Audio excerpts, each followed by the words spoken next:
Doctor Zakir Naik, আমার নাম Jerry Thomas. আমি ওসমানিয়া ইউনিভার্সিটিতে সাংবাদিকতার উপর রিসার্চ করছি। আমরা কয়েকজন বন্ধু মিলে একটা ওয়েবসাইট খুলেছি, সাক্ষীটাইম.com। আপনার কাছে আমার প্রশ্ন, 1 নাম্বার, আমি সবসময় জানতাম যে হাদিস ছাড়া কোরআন অসম্পূর্ণ। এখন আপনি অন্য ধর্মগ্রন্থের কথাও বললেন, আপনি বাইবেলের কথাও বললেন, কিন্তু বাইবেল বলছে যে যীশু খ্রিস্টকে বিশ্বাস করে না সে খ্রিস্ট বিরোধীদের দলে সামিল হয়। এটা একটা ভবিষ্যৎবাণী। আমি এমনও শুনেছি যে হাদিস বলছে যে মুহাম্মদ জাদুবিদ্যার সাহায্য নিয়েছিল। এখানে আপনার বক্তব্যটা কি? ভাই, আপনি প্রশ্ন করলেন আর আপনি বেশ কিছু মন্তব্য করলেন। আপনি বললেন যে আপনি জানেন যে হাদিস ছাড়া পবিত্র কোরআন অসম্পূর্ণ। এখানে আপনি অন্য ধর্মগ্রন্থের কথা শুনলেন, তার মানে উনার মতে বাইবেলের উদ্ধৃতি দিলে সে কথা মানতে হবে। আর বাইবেল বলছে যিশু বা ঈসা আলাইহিস সালামকে যে বিশ্বাস করবে না সে দোজখে যাবে, ইত্যাদি ইত্যাদি। এখানে আমার মন্তব্য কি? 1 নম্বর পয়েন্ট, হাদিস ছাড়া পবিত্র কোরআন অসম্পূর্ণ নয়। কোরআন একটা স্বয়ং সম্পূর্ণ বই। তবে কোরআনের কথাগুলো বুঝতে গেলে আপনাকে এগুলোর ব্যাখ্যা পড়ে দেখতে হবে। আর হাদিস হলো পবিত্র কোরআনের ব্যাখ্যা, যে কথাগুলো বলে গিয়েছেন নবীজি সাল্লাল্লাহু আলাইহি সাল্লাম। পবিত্র কোরআন একটা সম্পূর্ণ বই, আলহামদুলিল্লাহ স্বয়ং সম্পূর্ণ। তবে আপনি যদি সেগুলো আরো বিস্তারিতভাবে জানতে চান, তখন আপনি পড়বেন যে কথাগুলো বলে গিয়েছেন নবীজি মুহাম্মদ সাল্লাল্লাহু আলাইহি সাল্লাম। আমরা বলি সহিহ হাদিস। একটা কথা বলি, অন্যান্য ধর্মগ্রন্থের উদ্ধৃতি দিয়েছি, তার মানে এই না আমি মানি যে অন্যান্য ধর্মগ্রন্থ আল্লাহর বাণী। প্লিজ আমাকে ভুল বুঝবেন না। আমি এখানে কোরআনের কথা মতো কাজ করেছি। আল্লাহ পবিত্র কোরআনে বলেছেন, সূরা ইমরানের 64 নম্বর আয়াতে উল্লেখ করা হয়েছে, তাআলা ইলা কালিমাতিন সাওয়াইন বাইনানা ওয়া বাইনাকুম, এসো সেই কথা যাহা আমাদের ও তোমাদের মধ্যে এক। আমি সাদৃশ্যের কথা বলছি। পবিত্র কোরআনের সূরা রাদের 38 নম্বর আয়াতে উল্লেখ করা হয়েছে, ওয়ালিকুল্লি কওমিন হাদ, প্রত্যেক যুগে আমি কিতাব নাজিল করেছি। আল্লাহ তাআলা অনেক কিতাব নাজিল করেছেন। পবিত্র কোরআনে 4টার নাম উল্লেখ করা হয়েছে, তাওরাত, জাবুর, ইনজিল এবং কোরআন। তাওরাত হলো সেই ওহী আসমানি কিতাব যেটা নাজিল হয়েছিল মুসা আলাইহিস সালামের উপর। জাবুর আরেকটা আসমানি কিতাব নাজিল হয়েছিল দাউদ আলাইহিস সালামের উপর। ইনজিল হলো সেই আসমানি কিতাব যেটা নাজিল হয়েছিল ঈসা আলাইহিস সালামের উপর। আর কোরআন হলো সর্বশেষ ও চূড়ান্ত আসমানি কিতাব, নাজিল হয়েছিল সর্বশেষ ও চূড়ান্ত নবী মুহাম্মদ সাল্লাল্লাহু আলাইহি সাল্লামের উপর। এখন আগের সবগুলো আসমানি কিতাব এসেছিল নির্দিষ্ট সম্প্রদায়ের মানুষের জন্য, আর সেই কিতাবের নির্দেশগুলো ছিল একটা নির্দিষ্ট সময়ের জন্য। তাই আল্লাহ তাআলা চাননি যে এই কিতাবগুলো অবিকৃত অবস্থায় থাকুক। কিন্তু কোরআন হলো সর্বশেষ আসমানি কিতাব। আল্লাহ কোরআনে বলেছেন, সূরা হিজরের 9 নম্বর আয়াতে উল্লেখ করা হয়েছে, আমি কোরআন অবতীর্ণ করেছি আর আমি সংরক্ষণ করে রাখব। কোরআন হলো একমাত্র ধর্মীয় গ্রন্থ পুরো পৃথিবীর মধ্যে যেটা এখনো অবিকৃত অবস্থায় আছে। শুধু আমি বলছি না, ধর্মের উপরে বিভিন্ন বিশেষজ্ঞরা বলছেন। তাদের একজন উইলিয়াম মুর, তিনি ইসলামের বিরুদ্ধে তীব্র সমালোচনা করতেন। তিনি খ্রিস্টান ছিলেন। 200 বছর আগে তিনি বলেছিলেন, আর কোনো ধর্মীয় গ্রন্থ নেই, আর কোনো ধর্মীয় গ্রন্থ নেই যেটা এখনো অবিকৃত অবস্থায় আছে 1200 বছরের বেশি সময় ধরে। এখন বললো 1400 বছরেরও বেশি। এই কোরআনের মতো তিনি খ্রিস্টান ছিলেন, ইসলাম ধর্মের তীব্র সমালোচক ছিলেন। তিনি সত্যি কথাটা স্বীকার করেছেন, কোরআন অবিকৃত অবস্থায় আছে। কিন্তু অন্যান্য সব ধর্মগ্রন্থ সেগুলোর কথা বদলে গেছে, এমনকি বাইবেলও। আমি বাইবেলকে আল্লাহ তাআলার বাণী বলে মানি না। আমরা মুসলিমরা বিশ্বাস করি সেই ওহীতে যেটা দেওয়া হয়েছিল ঈসা আলাইহিস সালামকে, ইনজিল। কিন্তু এখন আমরা যে বাইবেলটা দেখি, এই বইটা একটা মিশ্রণ। এখানে আল্লাহর বাণী থাকতে পারে, কোরআনের সাথে মিললে আমিও আপত্তি না করে মেনে নেব এটা আল্লাহর বাণী। এছাড়াও নবীদের বলা কথা আছে, এখানে ঐতিহাসিকদের বলা কথাও আছে। দুঃখের সাথে জানাচ্ছি, বাইবেলে পর্নোগ্রাফিও আছে। আমি উদ্ধৃতি দিতে পারবো না, আমি পারবো না। বাইবেলে আছে অনেক পরস্পর বিরোধী কথা, বৈজ্ঞানিক ভুল, গাণিতিক ভুল, সেগুলোর কথা এখানে বলছি না। আমি বিতর্ক করেছিলাম ডক্টর উইলিয়াম ক্যাম্বেলের সাথে। তিনি ইসলামের বিরুদ্ধে একটা বই লিখেছিলেন, Quran and Bible in the light of history and science. বলেছিলেন কোরআনে 30টা বৈজ্ঞানিক ভুল আছে। আমি আমেরিকায় গিয়েছিলাম। আমেরিকায় আমরা বিতর্ক করেছিলাম 2000 সালের 1 এপ্রিল, আর টপিক ছিল Quran and Bible in the light of science. তার সব অভিযোগের উত্তর আমি দিয়েছিলাম। তারপর আমি যখন বাইবেলের 38টা ভুলের কথা বললাম, তিনি সেগুলোর উত্তর দিতে পারেননি। পবিত্র কোরআনের সূরা বাকারার 79 নম্বর আয়াতে উল্লেখ করা হয়েছে, فويل للذين يكتبون الكتاب بأيديهم ثم يقولون هذا من عند الله ليشتروا به ثمنا قليلا فويل لهم مما كتبت أيديهم ويل لهم مما يكسبون। দুর্ভোগ তাদের যারা নিজ হাতে কিতাব রচনা করে আর বলে এটা আল্লাহর ওহী, সমূল্য পাওয়ার জন্য তারা এই কথা বলে, যা লিখেছে সেজন্য শাস্তি তাদের, যা উপার্জন করেছে সেজন্য শাস্তি তাদের। তাই বর্তমানের বাইবেল, হয়তো জানেন এই বাইবেল শব্দটা এটা বাইবেলের মধ্যে কোথাও নেই, এটা এসেছে গ্রিক শব্দ বিবলস থেকে, অর্থাৎ অনেক বই মিলে একটা বই। আর বিশেষজ্ঞরা এখন বলেন এই বাইবেল লিখেছে অনেকজন লেখক, আমি বলছি না, খ্রিস্টান বিশেষজ্ঞরা। তাই বর্তমানের বাইবেলকে আমি আল্লাহর বাণী বলে মনে করি না। একইভাবে যদি জিজ্ঞেস করেন আমি বেদকে আল্লাহর বাণী বলে মনে করি কিনা, বৌদ্ধ ধর্মগ্রন্থগুলোকে আল্লাহর বাণী বলে মনে করি কিনা, পারসি ধর্মগ্রন্থগুলোকে আল্লাহর বাণী বলে মানি কিনা, আমি এখন বলবো হতে পারে আল্লাহর বাণী, নাও হতে পারে আল্লাহর বাণী। আল্লাহ সুবহানাহু ওয়া তাআলা অনেক ওহী নাজিল করেছেন, অনেক কিতাব, কোরআনে 4টার নাম উল্লেখ আছে, তবে এছাড়াও আছে যেমন সুফে ইব্রাহিম, এরকম অনেক আছে। আমি এখানে বলবো হতে পারে হিন্দু ধর্মগ্রন্থ হতে পারে আল্লাহর বাণী, হতে পারে বৌদ্ধ ধর্মগ্রন্থ সেগুলো আল্লাহর বাণী, তারপর পারসি ধর্মগ্রন্থ আল্লাহর বাণী হতে পারে, কিন্তু আসমানি কিতাব হলেও সেগুলো নির্দিষ্ট জাতি আর নির্দিষ্ট সময়ের জন্য। এখন আপনি মানবেন সর্বশেষ ও চূড়ান্ত কিতাব, সেটা হলো পবিত্র কোরআন। তাহলে প্রত্যেক মানুষই, হোক তার দেশ ইন্ডিয়ায়, আমেরিকাতে, কানাডায়, ইংল্যান্ডে, সিঙ্গাপুরে, সৌদি আরবে, প্রত্যেক মানুষই সর্বশেষ ও চূড়ান্ত ওহী মানবে, অর্থাৎ পবিত্র কোরআন আর সর্বশেষ নবী মুহাম্মদ সাল্লাল্লাহু আলাইহি সাল্লামকে মেনে চলবে। আমি বলছি না যে হিন্দু ধর্মগ্রন্থগুলো আল্লাহর বাণী, আর আল্লাহর বাণী হলেও সেটা নির্দিষ্ট সময়ে নির্দিষ্ট জাতির জন্য ছিল। হিন্দু বিশেষজ্ঞরাও বলেন তাদের ধর্মগ্রন্থ পরিবর্তন হয়েছে, বৌদ্ধ বিশেষজ্ঞরাও বলেন তাদের ধর্মগ্রন্থ পরিবর্তন করা হয়েছে। প্রত্যেক ধর্মের বিশেষজ্ঞরাই, শুধু ইসলাম বাদে সবাই বলে যে তাদের ধর্মগ্রন্থে পরবর্তীতে কথা বদলানো হয়েছে, পরিবর্তন করা হয়েছে। তবে আমি যদি এখানে তর্কের খাতিরে মেনেও নেই এটা আল্লাহ তাআলার বাণী, যদি এমনটা হয় আর সেই ধর্মের অনুসারীরা তারা মানে এটা আল্লাহ তাআলার বাণী, তাহলে সেই ধর্মগ্রন্থ তাদের অক্ষরে অক্ষরে মানা উচিত। বৌদ্ধরা যদি মানে তাদের ধর্মগ্রন্থ আল্লাহ তাআলার বাণী, হিন্দুরা যদি মানে তাদের ধর্মগ্রন্থ আল্লাহ তাআলার বাণী, খ্রিস্টানরা যদি মানে তাদের ধর্মগ্রন্থ আল্লাহ তাআলার বাণী, তাহলে আপনাদের ধর্মগ্রন্থেই বলা হয়েছে আপনাদের মেনে চলতে হবে সর্বশেষ নবীর কথা, মুহাম্মদ সাল্লাল্লাহু আলাইহি সাল্লামের কথা। আপনি তো মনে করেন এটা আল্লাহ তাআলার বাণী, আমি মনে করি হতেও পারে আবার নাও হতে পারে। আপনি মনে করেন সেটাই আল্লাহ তাআলার বাণী, তাহলে আপনি সেটার কথা মেনে চলেন। সর্বশেষ আর চূড়ান্ত নবীকেও আপনি বিশ্বাস করেন। আমি আগেও বলেছি, পবিত্র বাইবেলে গসপেল অফ জন 16 নম্বর অধ্যায়ের 12 থেকে 14 অনুচ্ছেদে আছে, ঈসা আলাইহিস সালাম বলছেন, আমি তোমাদের অনেক কথা বলতে চাই, কিন্তু তোমরা সেটা এখন বুঝতে পারবে না, কারণ যখন সত্যের আত্মা তোমাদের সামনে আসবে সে তোমাদের সত্যের পথে নিয়ে যাবে।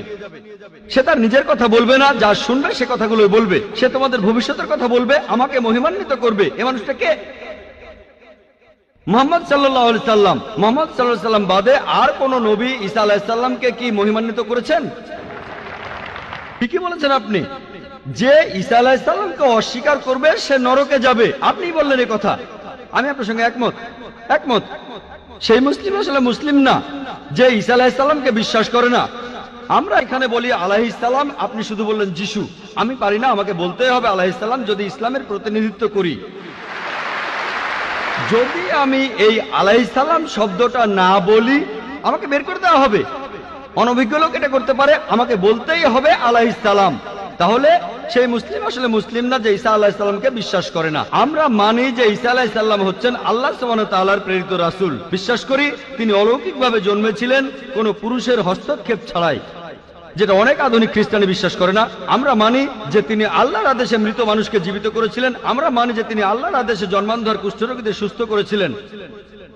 মুসলিম আর খ্রিস্টানরা এখানে এক। তবে আমি জানি আপনি কি বোঝাচ্ছেন। আপনি যখন বললেন যীশু খ্রিস্টকে বিশ্বাস করা, তার মানে কি বুঝিয়েছেন? যে তিনি ঈশ্বর, তাই না? ওনার মাইক্রোফোনটা অন করেন। যিশুকে বিশ্বাস করা বলতে কি বোঝাচ্ছেন? নবী হিসেবে বিশ্বাস করা? যিশুর এই কথাটা বিশ্বাস করি, আমি সত্য আর জীবনের একমাত্র পথ। এ কথার মানে কি? এর মানে যীশু খ্রিস্ট হলেন ঈশ্বর।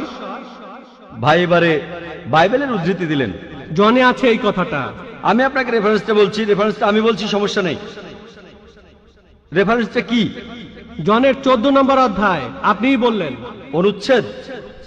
আমাকে বাইবেল দেখে বলতে হবে।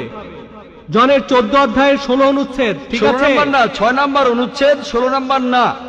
সরি মিস্টার নায়েক, আমাকে বাইবেল শেখানো লাগবে না। আমরা আপনার ভুল ব্যাখ্যাগুলো শুনে আমাদের ওয়েবসাইটে সে তার উত্তর দেব। ভালো কথা ভাই, আপনি উদ্ধৃতি দিচ্ছেন, আপনার ব্যাগে তো বাইবেল আছে তাই না? ব্যাগ থেকে বাইবেলটা বের করে দেখেন, এটা গসপেল অফ জনের 14 নম্বর অধ্যায় 6 নম্বর অনুচ্ছেদ 16 নম্বর না।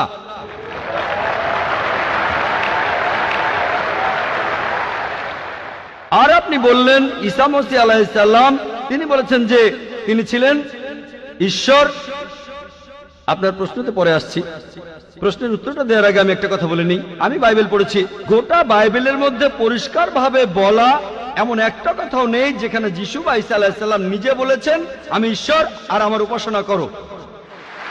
যদি কোনো খ্রিস্টান আমাকে দেখাতে পারেন গোটা বাইবেলের মধ্যে পরিষ্কারভাবে বলা মাত্র একটি কথা যে ঈসা আলাইহিস সালাম নিজেই বলেছেন যে আমি ঈশ্বর আর আমার উপাসনা করো, তাহলে আমি ডক্টর জাকির নায়েক আজকেই খ্রিস্টান ধর্ম গ্রহণ করব। আমি অন্য মুসলিম ভাইদের পক্ষ থেকে এই কথা বলছি না, আমি আমার মাথাটা তরবারির তলে রাখছি। আমি বিভিন্ন ধর্মের উপর একজন ছাত্র। আপনি বাইবেল পড়েছেন আর আমিও পড়েছি বাইবেল। আপনি বললেন যে আপনাকে বাইবেল শেখানো লাগবে না। ঈসা আলাইহিস সালাম এই কথা নিজেই বলেছেন, সত্যকে খোঁজো, সত্যই তোমাকে মুক্ত করবে। ইনশাআল্লাহ আজকে আপনি সত্য দেখবেন আর ইনশাআল্লাহ সত্য আপনাকে মুক্ত করবে। আমি কথাটা আবার বলছি, গোটা বাইবেলে পরিষ্কারভাবে বলা এমন একটা কথাও নেই যেখানে যিশু বা ঈসা আলাইহিস সালাম নিজেই বলেছেন আমি ঈশ্বর আর আমার উপাসনা করো। আপনারা যদি বাইবেল পড়েন, ঈসা আলাইহিস সালাম তার নিজের মুখেই বলেছেন, এটা আছে গসপেল অফ জন 14 নম্বর অধ্যায়ের 28 অনুচ্ছেদে, বলেছেন আমার পিতা আমার চাইতে মহান। গসপেল অফ জন 10 নম্বর অধ্যায়ের 29 অনুচ্ছেদ, আমার পিতা সবার চাইতে মহান। গসপেল অফ ম্যাথিউ 12 নম্বর অধ্যায়ের 28 অনুচ্ছেদ, আমি ঈশ্বরের আত্মার সাহায্যে শয়তানকে তাড়িয়ে দেই। গসপেল অফ লুক 11 নম্বর অধ্যায়ের 20 অনুচ্ছেদ, আমি ঈশ্বরের আঙ্গুলের সাহায্যে শয়তানকে তাড়িয়ে দেই। গসপেল অফ জন 5 নম্বর অধ্যায়ের 30 অনুচ্ছেদ, আমি আমার নিজের থেকে কিছুই করতে পারি না, আমি এখানে বিচার করি আর আমার বিচার সঠিক, কারণ আমি আমার ইচ্ছায় কাজ করি না, আমার পিতার ইচ্ছায় কাজ করি। যদি কেউ বলে সে আল্লাহর ইচ্ছা মতো কাজ করে, সে একজন মুসলিম। ঈসা আলাইহিস সালাম একজন মুসলিম, তিনি নিজেকে ঈশ্বর বলেননি। বুক অব অ্যাক্টসে পরিষ্কার বলা আছে 2 নম্বর অধ্যায়ের 22 অনুচ্ছেদ, বলা হয়েছে হে ইসরায়েলের সন্তানেরা একথা শোনো, নাজারেত শহরের যিশু ঈশ্বর প্রেরিত একজন পুরুষ তোমাদের মাঝে, সে অনেক অলৌকিক কাজ করবে, সেগুলো তাকে ঈশ্বর করাবেন, তোমরা তার সাক্ষী থাকবে। ঈশ্বর প্রেরিত একজন পুরুষ তোমাদের মাঝে, সে অনেক অলৌকিক কাজ করে দেখাবে, ঈশ্বর তাকে দিয়ে করাবেন আর তোমরা তার সাক্ষী থাকবে। তাই বাইবেল স্পষ্ট করে বলছে যে ঈসা আলাইহিস সালাম ছিলেন একজন মানুষ, তিনি আল্লাহ তাআলার প্রেরিত একজন রাসূল, কিন্তু আল্লাহ নন। গোটা বাইবেলের মধ্যে পরিষ্কারভাবে এমন একটা কথাও নেই যেখানে ঈসা আলাইহিস সালাম নিজেই বলেছেন যে আমি ঈশ্বর, আমার উপাসনা করো। আপনি একটা উদ্ধৃতি দিয়ে সেটা প্রমাণ করতে চাইলেন যে গসপেল অফ জন 14 নম্বর অধ্যায়ের 6 অনুচ্ছেদে বলা হয়েছে যিশু বা ঈসা আলাইহিস সালাম নিজেই বলেছেন আমি সত্য আর জীবনের একমাত্র পথ, আমাকে ছাড়া আমার পিতার কাছে কেউ যেতে পারবে না। এখানে প্রসঙ্গ ছাড়া উদ্ধৃতি দিচ্ছেন। লোকজন পবিত্র কোরআনের আয়াত নিয়ে প্রসঙ্গ ছাড়া উদ্ধৃতি দেয় দুর্নাম করতে। একইভাবে খ্রিস্টান মিশনারিরা বাইবেলের প্রসঙ্গ ছাড়া উদ্ধৃতি দেয়। আপনাকে একটা সত্য কথা বলি, আপনার বাইবেলটা খোলেন, যদি সন্দেহ থাকে বাইবেলটা খোলেন, প্রসঙ্গ জানতে 1 নম্বর অনুচ্ছেদটা পড়েন। গসপেল অফ জন 14 নম্বর অধ্যায়ের 1 অনুচ্ছেদ বলছে যে তোমরা ভয় পাচ্ছ কেন? যিশু বা ঈসা আলাইহিস সালাম বলছেন যদি তোমরা ঈশ্বরকে বিশ্বাস করো তাহলে আমাকে বিশ্বাস করো। আমার পিতার রাজ্যে অনেক প্রাসাদ আছে, আমি সেখানে গিয়ে তোমাদের জন্য জায়গা তৈরি করব। আমি যখন যাব আমি তখন বলবো। শিষ্যরা বলল আপনি কোথায় যাবেন? তোমরা জানো না আমি কোথায় যাব? তারা বলল না। তখন শিষ্যরা বলল যে আমাদের পথ দেখান, আপনি যেখানে যাবেন। তখন যিশু বা ঈসা আলাইহিস সালাম বললেন আমি সত্য আর জীবনের একমাত্র পথ। শিষ্যরা তখন বলল ঈসা আলাইহিস সালামকে যে আমাদের সেই পথ দেখান। ঈসা আলাইহিস সালাম তখন বললেন আমি সত্য আর জীবনের একমাত্র পথ, আমাকে ছাড়া আমার পিতার কাছে কেউ যেতে পারবে না। আমরা মানি যে নবীগণ যখন এসেছিলেন প্রত্যেক নবী ছিলেন সত্য আর জীবনের দেখানো পথ, সেই নবীদের ছাড়া কোনো মানুষই আল্লাহর কাছে যেতে পারতো না। আর যীশু খ্রিস্টের সময়ে আমি বাইবেলের কথা মানছি, যিশু বা ঈসা আলাইহিস সালাম তিনিই ছিলেন সত্য আর জীবনের একমাত্র পথ। যীশু খ্রিস্টের শিক্ষা ছাড়া কোনো মানুষই তখন আল্লাহর কাছে যেতে পারতো না। মুসা নবীর সময়ে তিনি ছিলেন সত্য আর জীবনের পথ। মুসা আলাইহিস সালামের শিক্ষা ছাড়া কোনো মানুষই আল্লাহর কাছে যেতে পারতো না। এখন দেখেন ঈসা আলাইহিস সালাম নিজেই বলেছেন, আমি তোমাদের অনেক কথা বলতে চাই। শিষ্যদের বলছেন, এটা আছে গসপেল অফ জন 16 নম্বর অধ্যায়ের 12 থেকে 14 অনুচ্ছেদে, আমি তোমাদের অনেক কথা বলতে চাই, কিন্তু তোমরা সেগুলো এখন বুঝবে না, কারণ যখন সেই সত্যের আত্মা আসবে সে তোমাদের সত্যের পথে নিয়ে যাবে। সে তার নিজের কথা বলবে না, যা শুনবে সে কথাই বলবে। সে তোমাদের ভবিষ্যতের কথা বলবে, আমাকে মহিমান্বিত করবে।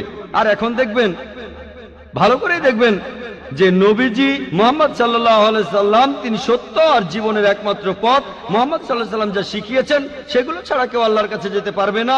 আর মুহাম্মদ সাল্লাল্লাহু আলাইহি সাল্লাম ছিলেন সর্বশেষ আর চূড়ান্ত নবী। এখনকার দিনে দেখবেন হোক সেই লোক বাস করছে আমেরিকায়, কানাডায়, ইংল্যান্ডে, ইন্ডিয়ায়, সৌদি আরবে, পৃথিবীর যেখানেই থাকুক, এখনকার দিনে সবার জন্য মুহাম্মদ সাল্লাল্লাহু আলাইহি সাল্লাম তিনি হলেন পথ, সত্য আর জীবনের। মুহাম্মদ সাল্লাল্লাহু আলাইহি সাল্লাম যা শিখিয়েছেন সেগুলো ছাড়া কেউ আল্লাহর কাছে যেতে পারবে না। আর প্রায় সব ধর্মগ্রন্থ এরকম কথা বলছে, এমনকি বাইবেলও। আশা করি আপনি সত্যটা জানতে পেরেছেন, আর ইনশাআল্লাহ আপনি সত্যের কাছে এসেছেন, সত্য আপনাকে মুক্ত করবে।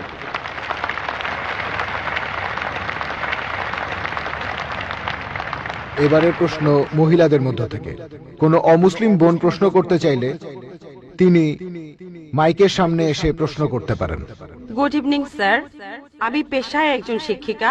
এছাড়াও আমি ইসলাম ও অন্যান্য ধর্ম নিয়ে রিসার্চ করি। আপনার নামটা কি জানতে পারি? আমি নীলিমা। আপনার লেকচারের জন্য অসংখ্য ধন্যবাদ। তবে আমি কিছু ব্যাপারে একটু জানতে চাই। যেমন আপনি ভবিষ্যৎ পুরাণের কথা বললেন, 3য় খণ্ডের 3য় অধ্যায় 5 থেকে 8 নম্বর শ্লোক। আমি আপনাকে আরেকটা ব্যাপার জানিয়ে রাখি যে হয়তো আপনিও এটা জানেন। ধরেন ঈশ্বর যে নবীকে পৃথিবীতে পাঠান, সেই নবী তার উদ্দেশ্যে বলা ভবিষ্যৎবাণীগুলো পূরণ করবেন। যদি সেই নবী অর্ধেক বা তার কম ভবিষ্যৎবাণী পূরণ করেন, তাহলে তাকে নবী বলা যাবে না। এটা একটা সাধারণ যুক্তির ব্যাপার। এবারে ভবিষ্য পুরাণার কথা বলি। আপনি সেই ম্লেচ্ছ নেতার কথা বললেন আর বললেন তিনি নবী মুহাম্মদ ছাড়া আর কেউ নন। আচ্ছা, আমি আপনার কথার প্রথম অংশটা মেনে নিচ্ছি, কিন্তু পরের অংশটা আপনি ব্যাখ্যা করে বলেননি। এখন আপনাকে বলি, ম্লেচ্ছ একটা সংস্কৃত শব্দ, আর সংস্কৃত ডিকশনারি অনুযায়ী ম্লেচ্ছ শব্দটার অর্থ অনার্য অথবা পাপী অথবা খারাপ লোক।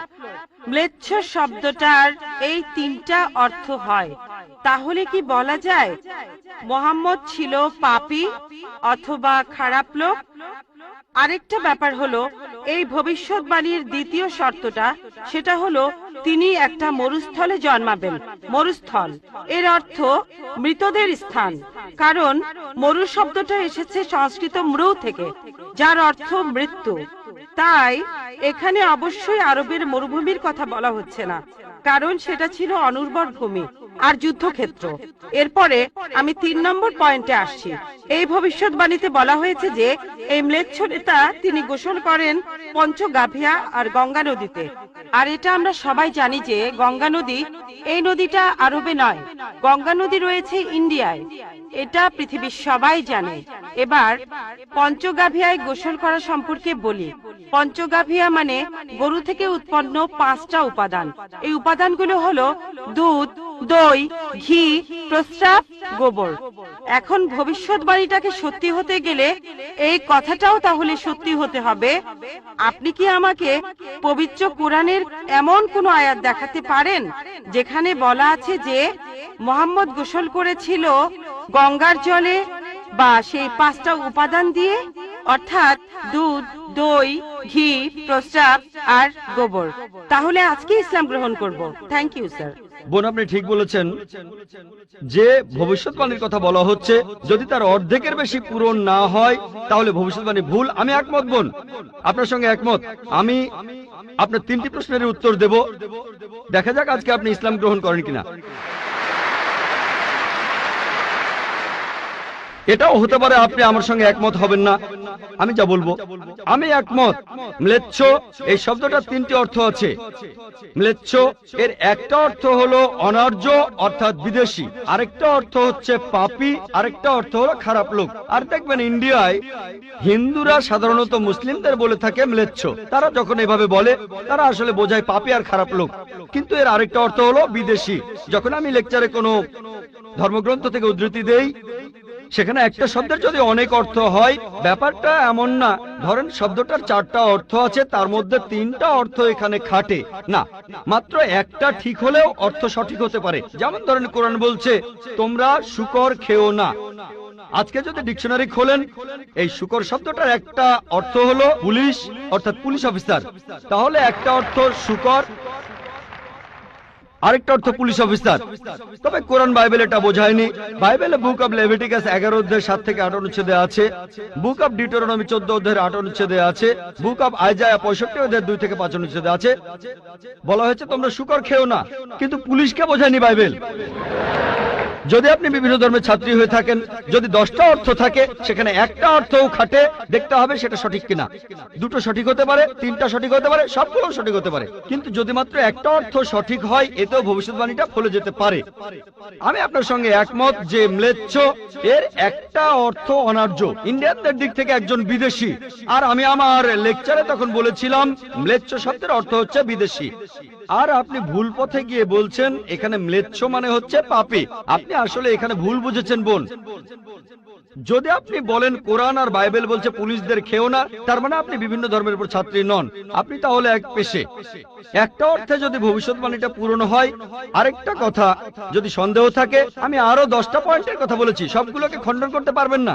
আরেকটা বললেন মরুস্থল, এটার একটা অর্থ আমিও একমত, মৃতদের স্থান।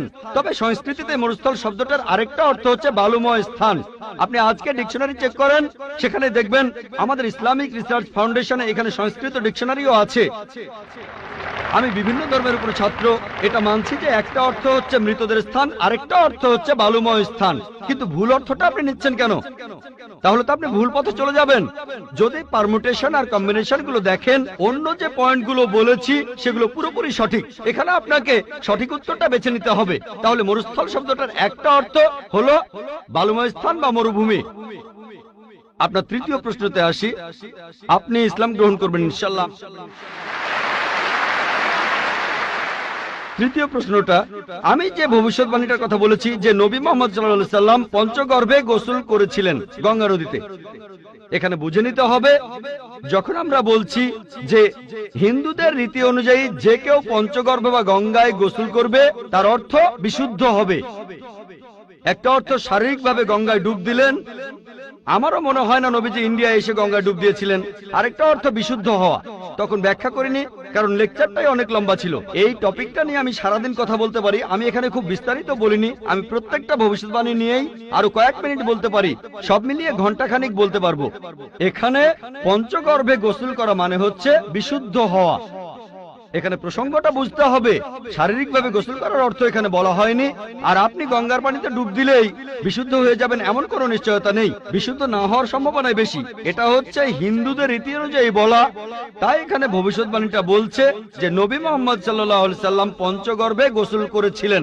তার মানে এই না যে তিনি এখানে এসেছিলেন, মানে হলো আল্লাহ তাআলা তাকে বিশুদ্ধ করেছিলেন। আমরা বিশ্বাস করি যে আল্লাহ তাআলার সকল নবী, সকলেই হোক তিনি মুসা বা ঈসা আলাইহিস সালাম অথবা মুহাম্মদ সাল্লাল্লাহু আলাইহি সাল্লাম, তারা সকলেই ছিলেন মাসুম, তারা ছিলেন নিষ্পাপ, ছিলেন বিশুদ্ধ। তাহলে আল্লাহর সকল নবী, আল্লাহ যাদের পৃথিবীতে পাঠিয়েছিলেন, আমরা মানি যে তারা সকলেই নিষ্পাপ, সকলেই মাসুম, সকলেই বিশুদ্ধ। তাহলে আপনার উত্তরটাও পেলেন। আশা করি ইনশাআল্লাহ আপনি ইসলাম গ্রহণ করবেন বোন। আমার নাম প্রেম আদভানি, আমি নয়াদিল্লি থেকে এসেছি, রিটায়ার্ড চাকরিজীবী আর অমুসলিম। আমার প্রশ্নটা হলো, ইসলামের অতীত ইতিহাস খুবই গৌরবের, বর্তমানেও ইসলাম ধর্মের মাথা উঁচু করে থাকার কথা ছিল। আমার মনে হয় মুসলিমদের কাজকর্মের মধ্যে স্বচ্ছতা থাকা উচিত। অন্য সব মানুষকেও তাদের জানতে দেওয়া উচিত যে তারা কি কি কাজ করেছে বিভিন্ন মাদ্রাসা আর মসজিদ ইত্যাদি জায়গায়, যাতে করে মানুষ জন জানতে পারে যে এসব জায়গায় কি হচ্ছে। তখন ব্যাপারটা অনেক স্বচ্ছ হবে, কেউ তখন আর ভুল বুঝবে না। ধন্যবাদ ভাই, খুব সুন্দর প্রশ্ন করেছেন। তবে আপনার উত্তর দেওয়ার আগে আগের বোন যে প্রশ্নগুলো করেছিলেন সে ব্যাপারে কিছু কথা বলি। তার 3টা প্রশ্ন, সেখানে আমার মেয়ে রুজদা নায়কের গানের কথাগুলো মনে পড়লো। শেষ গানটা যে don't talk to me about Mohammad সাল্লাল্লাহু আলাইহি সাল্লাম, আর কোঅর্ডিনেটর বলেছিলেন গানের কথাগুলো একটু মনোযোগ দিয়ে শুনবেন। আপনারা যদি কথাগুলো শুনে থাকেন, এটা নবীজি সাল্লাল্লাহু আলাইহি সাল্লামের একটা সিরাত যে একদিন মুহাম্মদ সাল্লাল্লাহু আলাইহি সাল্লাম হেঁটে যাচ্ছিলেন, তখন এক পথচারীর সঙ্গে তার দেখা হলো। সে নবীজির বিরুদ্ধে কথা বলতে লাগলো, ও এই নবী মোহাম্মদ খুবই খারাপ লোক, তার সঙ্গে কথা বলো না। সে কিন্তু মুহাম্মদ সাল্লাল্লাহু আলাইহি সাল্লামের সঙ্গে কথা বলছে, সে জানে না ওই লোকটাই মুহাম্মদ সাল্লাল্লাহু আলাইহি সাল্লাম। সে নবীজির কাছে বলল, পথে হাঁটতে হাঁটতে নবী মোহাম্মদ খুবই খারাপ লোক, তার কথা শুনো না, তার কথা শুনলে বিপর্যয় হয়ে যাবে, সবার জন্য খারাপ হবে, ইত্যাদি ইত্যাদি। গানটাতে এই কথাগুলো বলা হয়েছিল। লোকটা নবীজিকে বলল, তবে আপনি খুব ভালো মানুষ, আর আপনাকে সাবধান করছি ওই মোহাম্মদ লোকটার কথা শুনবেন না সাল্লাল্লাহু আলাইহি সাল্লাম। সে ভণ্ড, নাউজুবিল্লাহ, সে খুব খারাপ মানুষ, নাউজুবিল্লাহ। এরকম আরো অনেক কথা। তবে নবীজিকে বলল, আপনি খুব ভালো মানুষ, আপনি দয়ালু, আপনি পরোপকারী, আপনার নামটা জানতে পারি? নাম শুনে বলল, কি আপনি কি বললেন? আমি কি ঠিক শুনছি? আপনার নাম মোহাম্মদ সাল্লাল্লাহু আলাইহি সাল্লাম? তখন সে বলল, আশহাদু আল্লা ইলাহা ইল্লাল্লাহ ওয়া আশহাদু আন্না মুহাম্মাদুর রাসূলুল্লাহ। যখন সেই লোকটা বুঝতে পারলো যে এই লোকটাই মোহাম্মদ সাল্লাল্লাহু আলাইহি সাল্লাম, আমি অন্য মানুষের কাছে শুনেছিলাম সে খুব খারাপ মানুষ, ইনি তো ভালো মানুষ, তখন সে ইসলাম গ্রহণ করলো। তাই আমার প্রিয় বোন, উনি একটু আগে যখন প্রশ্নগুলো করেছিলেন, তখন আমার মেয়ের গানের কথাগুলো মনে পড়েছিল। নবীজি সাল্লাল্লাহু আলাইহি সাল্লামের সেই সিরাতটা, যেখানে এক পথচারী নবীজির কাছে এই নবীজি সম্পর্কে বদনাম করছিল, তবে তখনই সত্যিটা জানার পর সেই লোক শাহাদা উচ্চারণ করেছিল। আশা করি ইনশাআল্লাহ আমাদের বোনও শাহাদা দেবেন, আর আমি দোয়া করি আল্লাহ যেন তাকে হেদায়েত দান করেন। ভাই, আপনি খুব সুন্দর প্রশ্ন করেছেন, আর বললেন যে ইসলামের অতীত ইতিহাস খুবই গৌরবের। তারপর বলছেন স্বচ্ছতা থাকার প্রয়োজন আছে, বিশেষ করে মাদ্রাসাগুলোতে। কে আপত্তি করবে? আমি একমত ভাই, আমি সম্পূর্ণ একমত। কে বলছে যে স্বচ্ছতা থাকবে না? শুধু স্বচ্ছতাই নয়, আমি চাই অমুসলিম ছাত্রছাত্রীরা মাদ্রাসায় লেখাপড়া করুক। আমি এটাও জানি ভাই, আমি জানি আপনি এখানে মিডিয়ার কথাগুলো বলছেন, যে মিডিয়া বলছে যে মাদ্রাসাগুলো হলো সন্ত্রাসবাদের আখড়া। মিডিয়া বলছে, আপনি না, মিডিয়া। মাদ্রাসা আরবি শব্দটার অর্থ যেখানে শিক্ষা দেওয়া হয়, আরেকটা বিশ্ববিদ্যালয়ের মতো। স্কুল বলতে পারেন, কলেজ বলতে পারেন, ইউনিভার্সিটিও বলতে পারেন। তবে মিডিয়া মাদ্রাসাগুলোকে এমন ভাবে তুলে ধরে, যদি কোনো মাদ্রাসায় যান আপনি সন্ত্রাসী হয়ে যাবেন। মিডিয়া বলে আপনি না।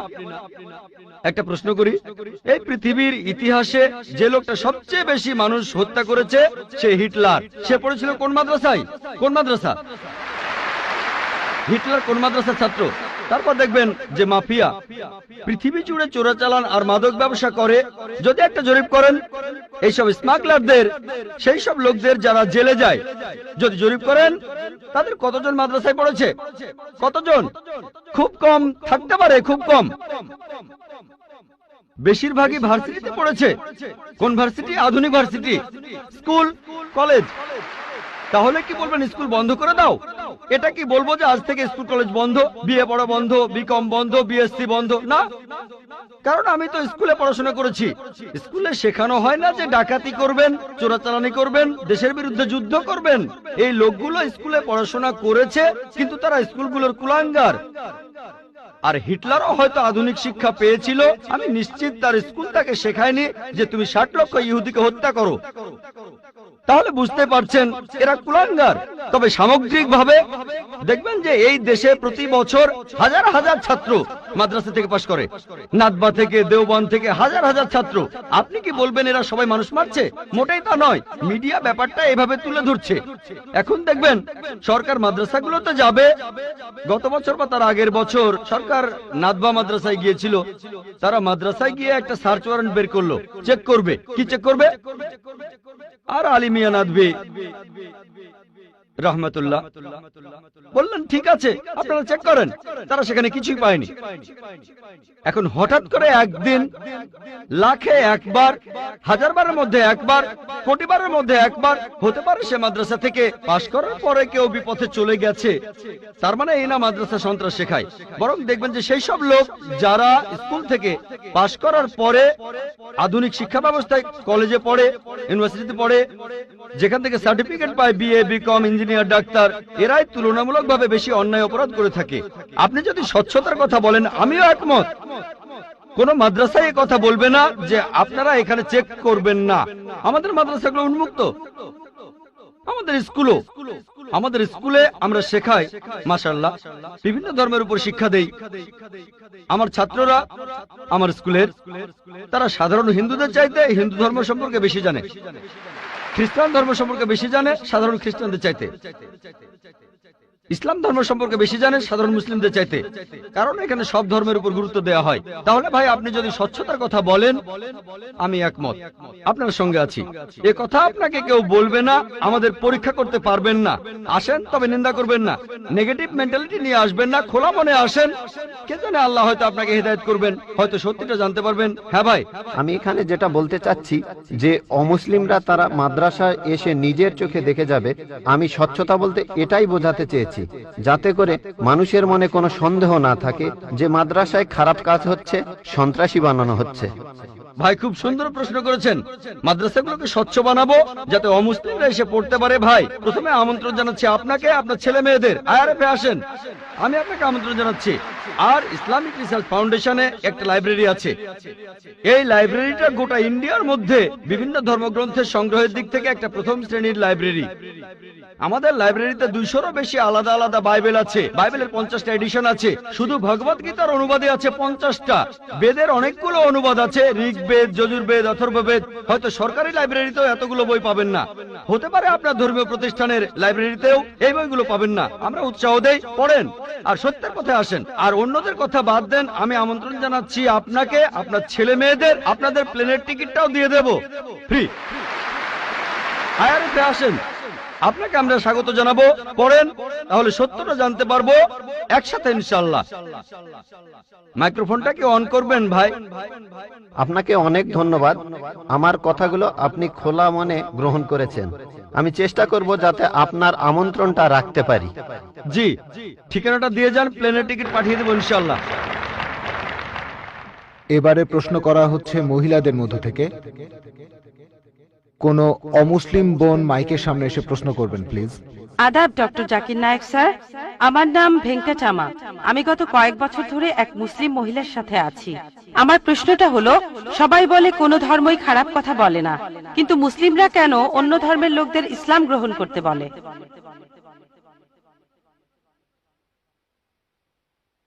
বোন, আপনি বললেন যে আপনি একটা মুসলিম পরিবারের সঙ্গে থাকেন অনেক বছর ধরে, তারপর বললেন যে সব ধর্মে ভালো সব কথা থাকে, কিন্তু মুসলিমরা আমাকে ইসলাম গ্রহণ করতে বলে কেন? পয়েন্ট নাম্বার 1, অন্য যেসব ধর্ম আছে সেগুলো যা বলে তার বেশিরভাগ কথাই ভালো, তবে ইসলাম ভালো কথা বলার পাশাপাশি আপনাকে দেখাবে কিভাবে সেটা অর্জন করতে হয়। আমি উদাহরণ দিয়েছি, সব ধর্মই বলে চুরি করো না, ইসলাম একই কথা বলে, তবে ইসলাম দেখিয়ে দেয় কিভাবে সেই অবস্থানে যাবেন যেখানে কেউ চুরি করে না। যাকাত দেন, সাহায্য করেন, এরপর কেউ চুরি করলে তার হাত কেটে ফেলেন, তাহলে চুরি করা বন্ধ হয়ে যাবে, কোনো অপরাধ থাকবে না। এজন্যই আমি বলেছিলাম যে ইসলাম ভালো কথা বলার পাশাপাশি আপনাকে দেখিয়ে দেবে কিভাবে সেটা অর্জন করতে হয়। 2 নম্বর পয়েন্ট, আমি বিভিন্ন ধর্মের একজন ছাত্র হিসেবে বলছি, যদি আপনি হিন্দু ধর্মগ্রন্থগুলো মেনে চলেন, মনে হয় আপনি হিন্দু, যদি হিন্দু ধর্মগ্রন্থগুলো মেনে চলেন, যদি একজন ভালো হিন্দু হন, আপনাদের ধর্মগ্রন্থই বলছে ঈশ্বর মাত্র একজন। আমার লেকচারে অনেক হিন্দু ধর্মগ্রন্থের উদ্ধৃতি দিয়েছি, এক ঈশ্বর। আপনাদের ধর্মগ্রন্থ বলছে মূর্তি পূজা করবে না। ভগবত গীতার 7 অধ্যায়ের 20 অনুচ্ছেদ বলছে জাগতিক আকাঙ্ক্ষা যাদের বুদ্ধিকে আচ্ছন্ন করে রেখেছে তারা নকল ঈশ্বরের পূজা করে, তারা মূর্তি পূজা করে। এক ঈশ্বরে বিশ্বাস করতে হবে। আজকে আমার লেকচারে বলেছিলাম বিশ্বাস করতে হবে অন্তিম ঋষিকে, কল্কি অবতার, যার বাবার নাম হবে বিষ্ণুয়াস আব্দুল্লাহ, তার মায়ের নাম হবে সুমতি আমিনা। তিনি জন্মগ্রহণ করবেন সাম্বালা নামের গ্রামে মক্কা। তিনি জন্মাবেন সাম্বালা শহরের প্রধানের ঘরে, মক্কার প্রধানের ঘরে। তিনি হবেন পুরো মানুষ জাতির পথপ্রদর্শক। তিনি আলোকপ্রাপ্ত হবেন রাতের বেলায় একটা গুহায়। তিনি উত্তর দিকে গিয়ে আবার ফিরে আসবেন। ঈশ্বর তাকে 8টা গুণ দেবেন। তিনি হবেন পৃথিবীর সব মানুষের পথপ্রদর্শক। তিনি একটা ঘোড়ায় চড়বেন, ডান হাতে থাকবে একটা তরবারি, 4 জন সহচর থাকবে তার, তাকে বিভিন্ন সময় ফেরেশতাগণ সাহায্য করবেন। এরকম আরো অনেক অনেক। এই মানুষটা কে? যদি ভালো হিন্দু হয়ে থাকেন তাহলে আপনি এই অন্তিম ঋষিকে বিশ্বাস করবেন, তা না হলে আপনি ভালো হিন্দু নেই। যদি ভালো হিন্দু হয়ে থাকেন তাহলে এক ঈশ্বর বিশ্বাস করবেন, তাহলে আপনি মূর্তি পূজা করবেন না। নাতাস্তি প্রতিমা আস্তি, মহান ঈশ্বর, তার কোনো প্রতিমা নেই, তার কোনো প্রতিমূর্তি নেই, তার কোনো ছবি নেই, তার কোনো ফটোগ্রাফ নেই, তার কোনো ভাস্কর্য নেই। আর আমি বিতর্ক করেছি পণ্ডিতদের সাথে, হিন্দু পণ্ডিত, উনারা শঙ্করাচার্য অনেক, সেখানে আমি কথা বলেছি। কোন শঙ্করাচার্যই আমাকে বলেননি ভাই আপনি ভুল বলেছেন, কেউ না। একটা বিতর্ক করেছিলাম শ্রী শ্রী রবিশঙ্করের সাথে 21শে জানুয়ারিতে। তিনি ইন্ডিয়ায় হিন্দুদের মাঝে খুবই জনপ্রিয় গুরু, আর্ট অফ লিভিং। আমি তাকে বলেছিলাম আর্ট অফ লিভিং এর শ্রেষ্ঠ বই হলো এই পবিত্র কোরআন। আমি তাকে মুসলিমদের আর্ট অফ লিভিং এ আমন্ত্রণ জানিয়েছিলাম। আমরা সংখ্যায় এখন 130 কোটি, 130 কোটি মুসলিম। আমি তাকে আমন্ত্রণ জানিয়েছিলাম যদি তিনি ধর্মগ্রন্থগুলো মানেন, তিনি বেদের উপরে একজন বিশেষজ্ঞ, তাকে এটা মানতেই হবে। একইভাবে বোন, আপনাকে বুঝতে হবে অন্য সব ধর্মগ্রন্থগুলো হয়তো আল্লাহর বাণী আপনি বলছেন, সময় বদলানোর সাথে সাথে সেগুলোও কিন্তু বদলে গেছে। স্বামী বিবেকানন্দ বলেছেন বেদের 99%ই হারিয়ে গেছে, বাকি যে 1% আছে সেটা আমাদের কঠোরভাবে মানতে হবে। কঠোরভাবে মানে অন্তিম ঋষিকেও মানতে হবে।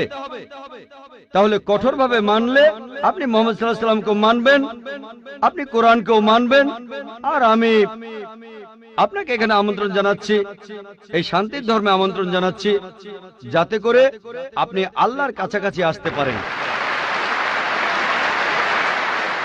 ইসলাম ধর্মে পাপের সংজ্ঞাটা কি, পাপের প্রকার ভেদগুলো কি, আর এই পাপের সাথে হিন্দু আর খ্রিস্টান ধর্মে যে পাপের কথা বলা হয়েছে তার পার্থক্য কি? ধন্যবাদ। ভাই আপনি প্রশ্ন করলেন যে ইসলাম ধর্মে পাপের সংজ্ঞাটা কি, আর হিন্দুইজম বা খ্রিস্টান ধর্মের পাপের সাথে এর পার্থক্যটা কোথায়। এক কথায় পাপ মানে আল্লাহর আদেশগুলো অমান্য করা। আল্লাহ আমাদের নির্দেশ দিয়েছেন, যদি তার বিরুদ্ধে যান সেটাই পাপ। যেমন ধরেন আল্লাহ তাআলা বলেছেন তোমরা প্রার্থনা করো, যদি প্রার্থনা না করেন তাহলে পাপ করছেন। আল্লাহ তাআলা বলেছেন তোমরা মদ খেও না, যদি মদ খান তাহলে পাপ করছেন। তাহলে আল্লাহ তাআলার আদেশ অমান্য করা এক কথায় সেটাই পাপ। আর সব ধর্মে পাপের সংজ্ঞাটা এটাই। হিন্দু আর খ্রিস্টান ধর্ম একই কথা বলছে। আশা করি উত্তরটা পেয়েছে। এবারের প্রশ্ন আমার বাম দিকের মাইক থেকে। আমি অ্যান্টনি, আমি ফিলোসফির একজন ছাত্র। আপনার লেকচার থেকে আজকে যেটা শিখলাম যে সব ধর্মই বলে এমন সব কথা যেগুলো কমন, আর এমনকি মোহাম্মদও কমন, সব ধর্মেই আছে। কিন্তু পবিত্র কোরআনটা কোন দিক থেকে আলাদা? কোরআন এমন কি বলছে যেটা অন্য ধর্মে বলা নেই? যেমন ধরেন মোহাম্মদ, তার কথা সব ধর্মের বইতেই তো বলা হয়েছে। ভাই খুব সুন্দর প্রশ্ন করেছেন। আপনি বললেন যেটা কমন সেটা মেনে চলতে। সব ধর্মগ্রন্থই বলে মুহাম্মদের কথা, আর কোরআনও বলছে মুহাম্মদের কথা। এখানে নতুন কি আছে? খুবই সুন্দর প্রশ্ন। অন্য সব ধর্মই বলে যে পরবর্তীতে একজন নবী পৃথিবীতে আসবেন, আর বাইবেলও বলছে। আপনি তো খ্রিস্টান, সম্ভবত আপনি পবিত্র বাইবেল পড়ছেন। গসপেল অফ জন 16 নম্বর অধ্যায়ের 12 নম্বর থেকে 14 অনুচ্ছেদে আছে, ঈসা আলাইহিস সালাম শিষ্যদের বলছেন আমি তোমাদের অনেক কথা বলতে চাই, কিন্তু তোমরা এখন সেটা বুঝতে পারবে না, কারণ যখন সত্যের আত্মা তোমাদের সামনে আসবে সে তোমাদের সত্যের পথে নিয়ে যাবে। আর সে তার নিজের কথা বলবে না, যা শুনবে সে কথাগুলোই বলবে।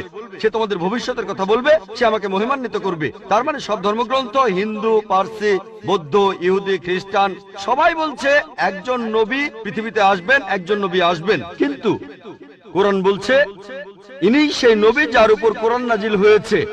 সেই নবী চলে এসেছেন।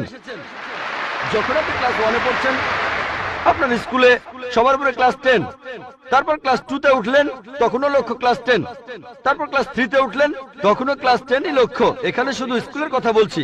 Class 5, class 6, class 7, class 8, class 9, তারপর ক্লাস 10-এ উঠলেন, তারপর এসএসসি পরীক্ষা দেবেন। ঠিক? তার মানে এই না যে ক্লাস 1 আর ক্লাস 10 এর পড়াশোনা এক। আপনি ক্লাস 10 এর জন্য প্রস্তুতি নিচ্ছেন। প্রস্তুতি নেওয়া হয়েছে 1400 বছর আগে। আল্লাহ তাআলা এই নবীকে পাঠিয়েছেন। যীশু খ্রিস্ট বলেছেন আমি তোমাদের অনেক কথা বলতে চাই, কিন্তু তোমরা এখন তা বুঝতে পারবে না, কারণ যখন সত্যের আত্মা তোমাদের সামনে আসবে সে তোমাদের সত্যের পথে নিয়ে যাবে। তাহলে 1400 বছর আগে আল্লাহ তাআলা বুঝেছিলেন যে সেটাই সঠিক সময়। এখন পৃথিবীর মানুষ এই কথাগুলো বুঝতে পারবে, অর্থাৎ পবিত্র কোরআন। অন্যান্য সব ধর্মগ্রন্থে কথা বলা হয়েছে যে মহান ঈশ্বর একজন। বর্ণনাগুলো হয়তো আলাদা, সব ধর্মগ্রন্থই বলছে এক স্রষ্টার কথা। আমরা মানব নবীদের আর চূড়ান্ত নবী মুহাম্মদ সাল্লাল্লাহু আলাইহি ওয়াসাল্লামকে। সারমর্মটা হচ্ছে একই, বর্ণনাগুলো হয়তো আলাদা। আর পবিত্র কোরআনে সূরা মাইদা 3 নম্বর আয়াতে বলা হয়েছে, আজ এই দিনে আমি তোমাদের দিন পূর্ণাঙ্গ করলাম, তোমাদের দিন মনোনীত করলাম ইসলাম, তোমাদের প্রতি আমার অনুগ্রহ সম্পূর্ণ করলাম পুরো মানুষ জাতির জন্য। পবিত্র কোরআন নাজিল হওয়ার পর নতুন কিছু যোগ করা যাবে না, কোনো কিছু বাদ দেওয়া যাবে না। আমি এই কথা আগেও বলেছি, আপনারা তো বলেন ওল্ড টেস্টামেন্ট আর নিউ টেস্টামেন্ট, পবিত্র কোরআন হলো লাস্ট টেস্টামেন্ট। তাহলে পার্থক্যটা হলো এই পবিত্র কোরআন হলো শেষ কিতাব, আল্লাহ তাআলার নাজিলকৃত লাস্ট টেস্টামেন্ট। আপনারা বলেন ওল্ড টেস্টামেন্ট আর নিউ টেস্টামেন্ট, পবিত্র কোরআন হলো লাস্ট টেস্টামেন্ট। অন্য সব ধর্মগ্রন্থ সেগুলো বলছে একটা বইয়ের কথা, পবিত্র কোরআন মুহাম্মদ সাল্লাল্লাহু আলাইহি সাল্লামের ক্ষেত্রে একই কথা। অন্য ধর্মগ্রন্থ বলে যে নবী মুহাম্মদ আসবেন। ইসলাম আমাদের শেখায় আল্লাহ নবীর কাছে যে কিতাব নাজিল করেছেন আর আমাদের নবীজির হাদিসের মাধ্যমে, এটাই হলো চূড়ান্ত ধর্ম পুরো মানুষ জাতির জন্য। আদম আলাইহিস সালাম থেকে প্রথম মানুষটা থেকে শেষ দিন পর্যন্ত এখনো আছে, শেষ পর্যন্ত থাকবে। অন্য সব ধর্মই বলছে এক ঈশ্বরের কথা, বলছে যে শেষ নবী আসবেন। আপনাকে এটা মানতে হবে, এটা মানতে হবে, প্রয়োগ করতে হবে, তাহলে সত্যিকারের খ্রিস্টান হতে পারবেন। সেজন্য আমি বলি, ইসলাম আর খ্রিস্টান ধর্মের সাদৃশ্যের উপর আমি একটা লেকচার দিয়েছিলাম, সেখানে প্রমাণ করেছি যে মুসলিমরা আমরা খ্রিস্টানদের চাইতে অনেক বেশি খ্রিস্টান। খেয়াল করে দেখবেন, আমরা যীশু খ্রিস্টকে সাধারণ খ্রিস্টানদের চাইতে অনেক বেশি মানি। আমার ভিডিও ক্যাসেট দেখতে পারেন, ইসলাম ও খ্রিস্টান ধর্মের সাদৃশ্য। এবারের প্রশ্ন আমার বাম দিকের মাইক থেকে। স্যার, আমার নাম এল রবিশঙ্কর শ্রীধর। আমি বর্তমানে বিইডি কলেজের প্রিন্সিপাল হিসেবে আছি। আমি অন্য ধর্মগ্রন্থগুলো পড়েছি, যেমন বাইবেল, কোরআন, হাদিস ইত্যাদি। এছাড়াও আমি মুসলমানদের নামাজ পড়ার নিয়মও শিখেছি। স্যার, একটা হাদিস বলা আছে, নবীজি সাল্লাল্লাহু আলাইহি সাল্লাম এক সিরিয়ানকে বলেছেন যে ধর্ম বদলানোর দরকার নেই, আর তুমি কালিমাও বলো না, তখন প্রয়োজন ছিল। তবে এখন দেখি যে পৃথিবী অনেক বদলে গেছে, আমাদের সামাজিক অবস্থান বদলেছে, এছাড়া আমাদের সমাজও বদলেছে। আর একটা ব্যাপার জানতে চাচ্ছি, এমন কি কোনো রকম ছাড় দেয়া আছে যদি কেউ ইসলাম পালন করতে চায়? আমরা জানি ইসলাম ধর্মের কিছু ব্যাপার ফিজিক্সের মাধ্যমে প্রমাণ করেছেন বিজ্ঞানী ক্যাপরা আর স্টিফেন হকিং, যেমন সময় আর বিশ্বজগৎ কিভাবে সৃষ্টি হলো। এখন আনাল হক, আমি খোদা, এই টাইপের ধারণার কোনো স্থান আছে? 5 ওয়াক্ত নামাজ পড়লাম, ধর্ম মানলাম, এরপর আমরা অন্য সময় কি বলতে পারি যে আনাল হক? এটা কি মানতে পারি? আর ভাই প্লিজ একবারে একটা প্রশ্ন করেন, হাতে সময় কম, এই প্রশ্নটার উত্তর দেই। প্রশ্ন করার জন্য অনেকে দাঁড়িয়ে আছেন। ভাই, আপনি প্রশ্ন করলেন যে তিনি একটা হাদিস জানেন যেখানে নবীজি এক সিরিয়ানকে তার ধর্ম বদলাতে বারণ করলেন। বলেন। যে তুমি বলবে না লা ইলাহা ইল্লাল্লাহ বাজারের মধ্যে, তাকে মারা হতো। ভাই, আপনি বললেন যে নবীজি এক লোককে বাজারের মধ্যে লা ইলাহা ইল্লাল্লাহ বলতে বারণ করেছেন, না হলে তাকে মারা হতো। আমি জানি না আপনি কোন হাদিসের কথা বলছেন। একটা হাদিস বলছে জোরে আল্লাহু আকবার বলো না, লা ইলাহা ইল্লাল্লাহ না। এটা বলা হয়েছিল কারণ যুদ্ধের সময় তারা লুকিয়ে আছে আর শত্রু আসছে, তখন জোরে আল্লাহু আকবার বলো না, কারণ তাহলে শত্রুরা টের পেয়ে যাবে। বাজারের মধ্যে না, যুদ্ধের ময়দানে। আরেকটা হাদিস বলছে জোরে বলো যাতে অন্যান্য মুসলিমরা উৎসাহিত হয়, তাই পরিস্থিতির উপর নির্ভর করে। নবীজি একবার বলেছেন যুদ্ধের ময়দানে বলো আল্লাহু আকবার, এতে মুসলিমদের সাহস বাড়বে। কিন্তু অন্য সময়ে যখন লুকিয়ে আছেন তখন জোরে বললে শত্রুরা টের পাবে, তাই এক এক পরিস্থিতিতে এক এক রকম কাজ। আপনার প্রশ্নে আসি, ইসলামের পাশাপাশি অন্যান্য জিনিস মানা যাবে কিনা, যেমন সক্রেটিস বা অন্য কারো কথা বা কোনো বিজ্ঞানীর কথা। এছাড়াও আনাল হক, ইসলামের পাশাপাশি অন্য বিষয়ের ব্যাপারে বলি, যদি সেগুলো কোরআন আর হাদিসের বিরুদ্ধে না যায় কোনো সমস্যা নেই। যদি সেটা কোরআন আর হাদিসের সাথে মিলে যায় সেটা আমাদের মানতে হবে।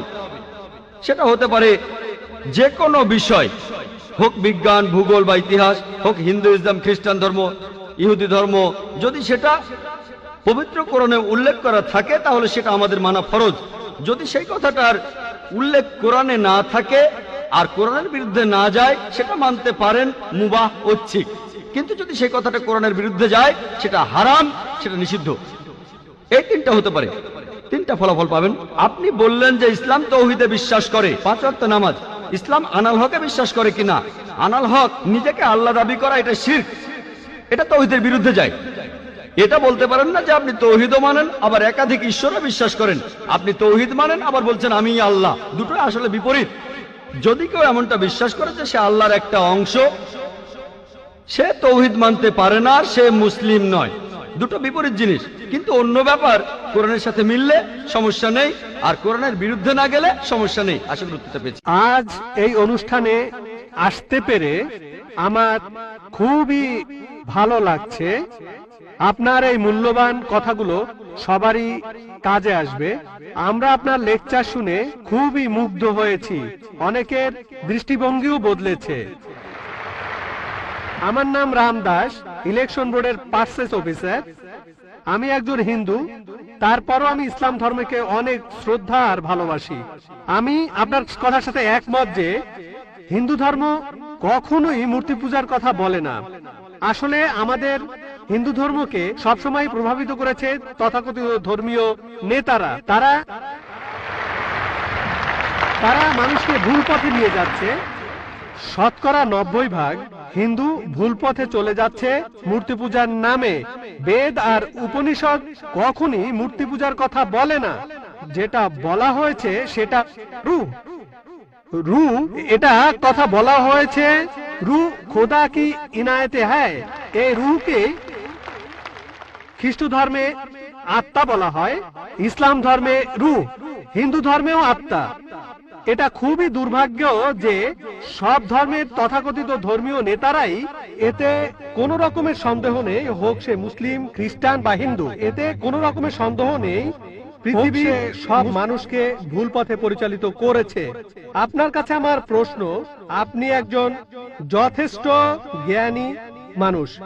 আমার আগে এক ভদ্রলোক প্রশ্ন করেছিলেন, তিনি ঠিকই বলেছিলেন ইসলামের অতীত খুব গৌরবের, তবে বর্তমান সময়ে পৃথিবীতে ইসলাম সবার জন্য একটা হাসির খোরাকে, মানে একটা হাসির খোরাকে পরিণত হয়েছে।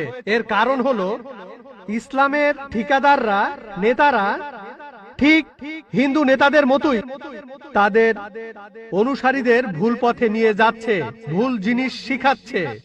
কোন হিন্দু ভাই যদি কোনো মুসলিমকে রক্ত দেয় সে হয়তো বেঁচে যাবে, যদি কোনো হিন্দু কোনো একজন মুসলিমকে রক্ত দেয় তাহলে তার জীবন বাঁচলো। এখানে এটা কি হতে পারে? যেহেতু হিন্দু রক্ত নিয়েছে তাই সে হিন্দু হয়ে যাবে? এটা আমার প্রথম প্রশ্ন। প্লিজ আরেকটু সময় দিন, আমার আরেকটা প্রশ্ন আছে। এখানে ধরেন যার জীবন বাঁচলো সে তো দোয়া করবে, আসো বাবা আসো, আমার জীবন বাঁচিয়েছো। রক্তের বিভিন্ন গ্রুপ আছে, এ পজিটিভ, বি পজিটিভ। এখানে তো জীবন বাঁচানোর প্রশ্ন, এখানে কি ধর্মের গুরুত্বটা বেশি? এটাই প্রথম প্রশ্ন। আর এখানকার লোকজন আত্মাকে চিনতে চায় না, বস্তুর চাহিদা মিটলেই তারা খুশি। ইসলাম সবাইকে ভালোবাসার কথা বলে, সব ধর্মই ভালোবাসার কথা বলে, কিন্তু ইসলাম ধর্ম সেই ভালোবাসা অর্জনের কথা বলে, কিভাবে ভালোবাসা অর্জন করতে হবে। এই জন্য ইসলামের জাকাত আছে।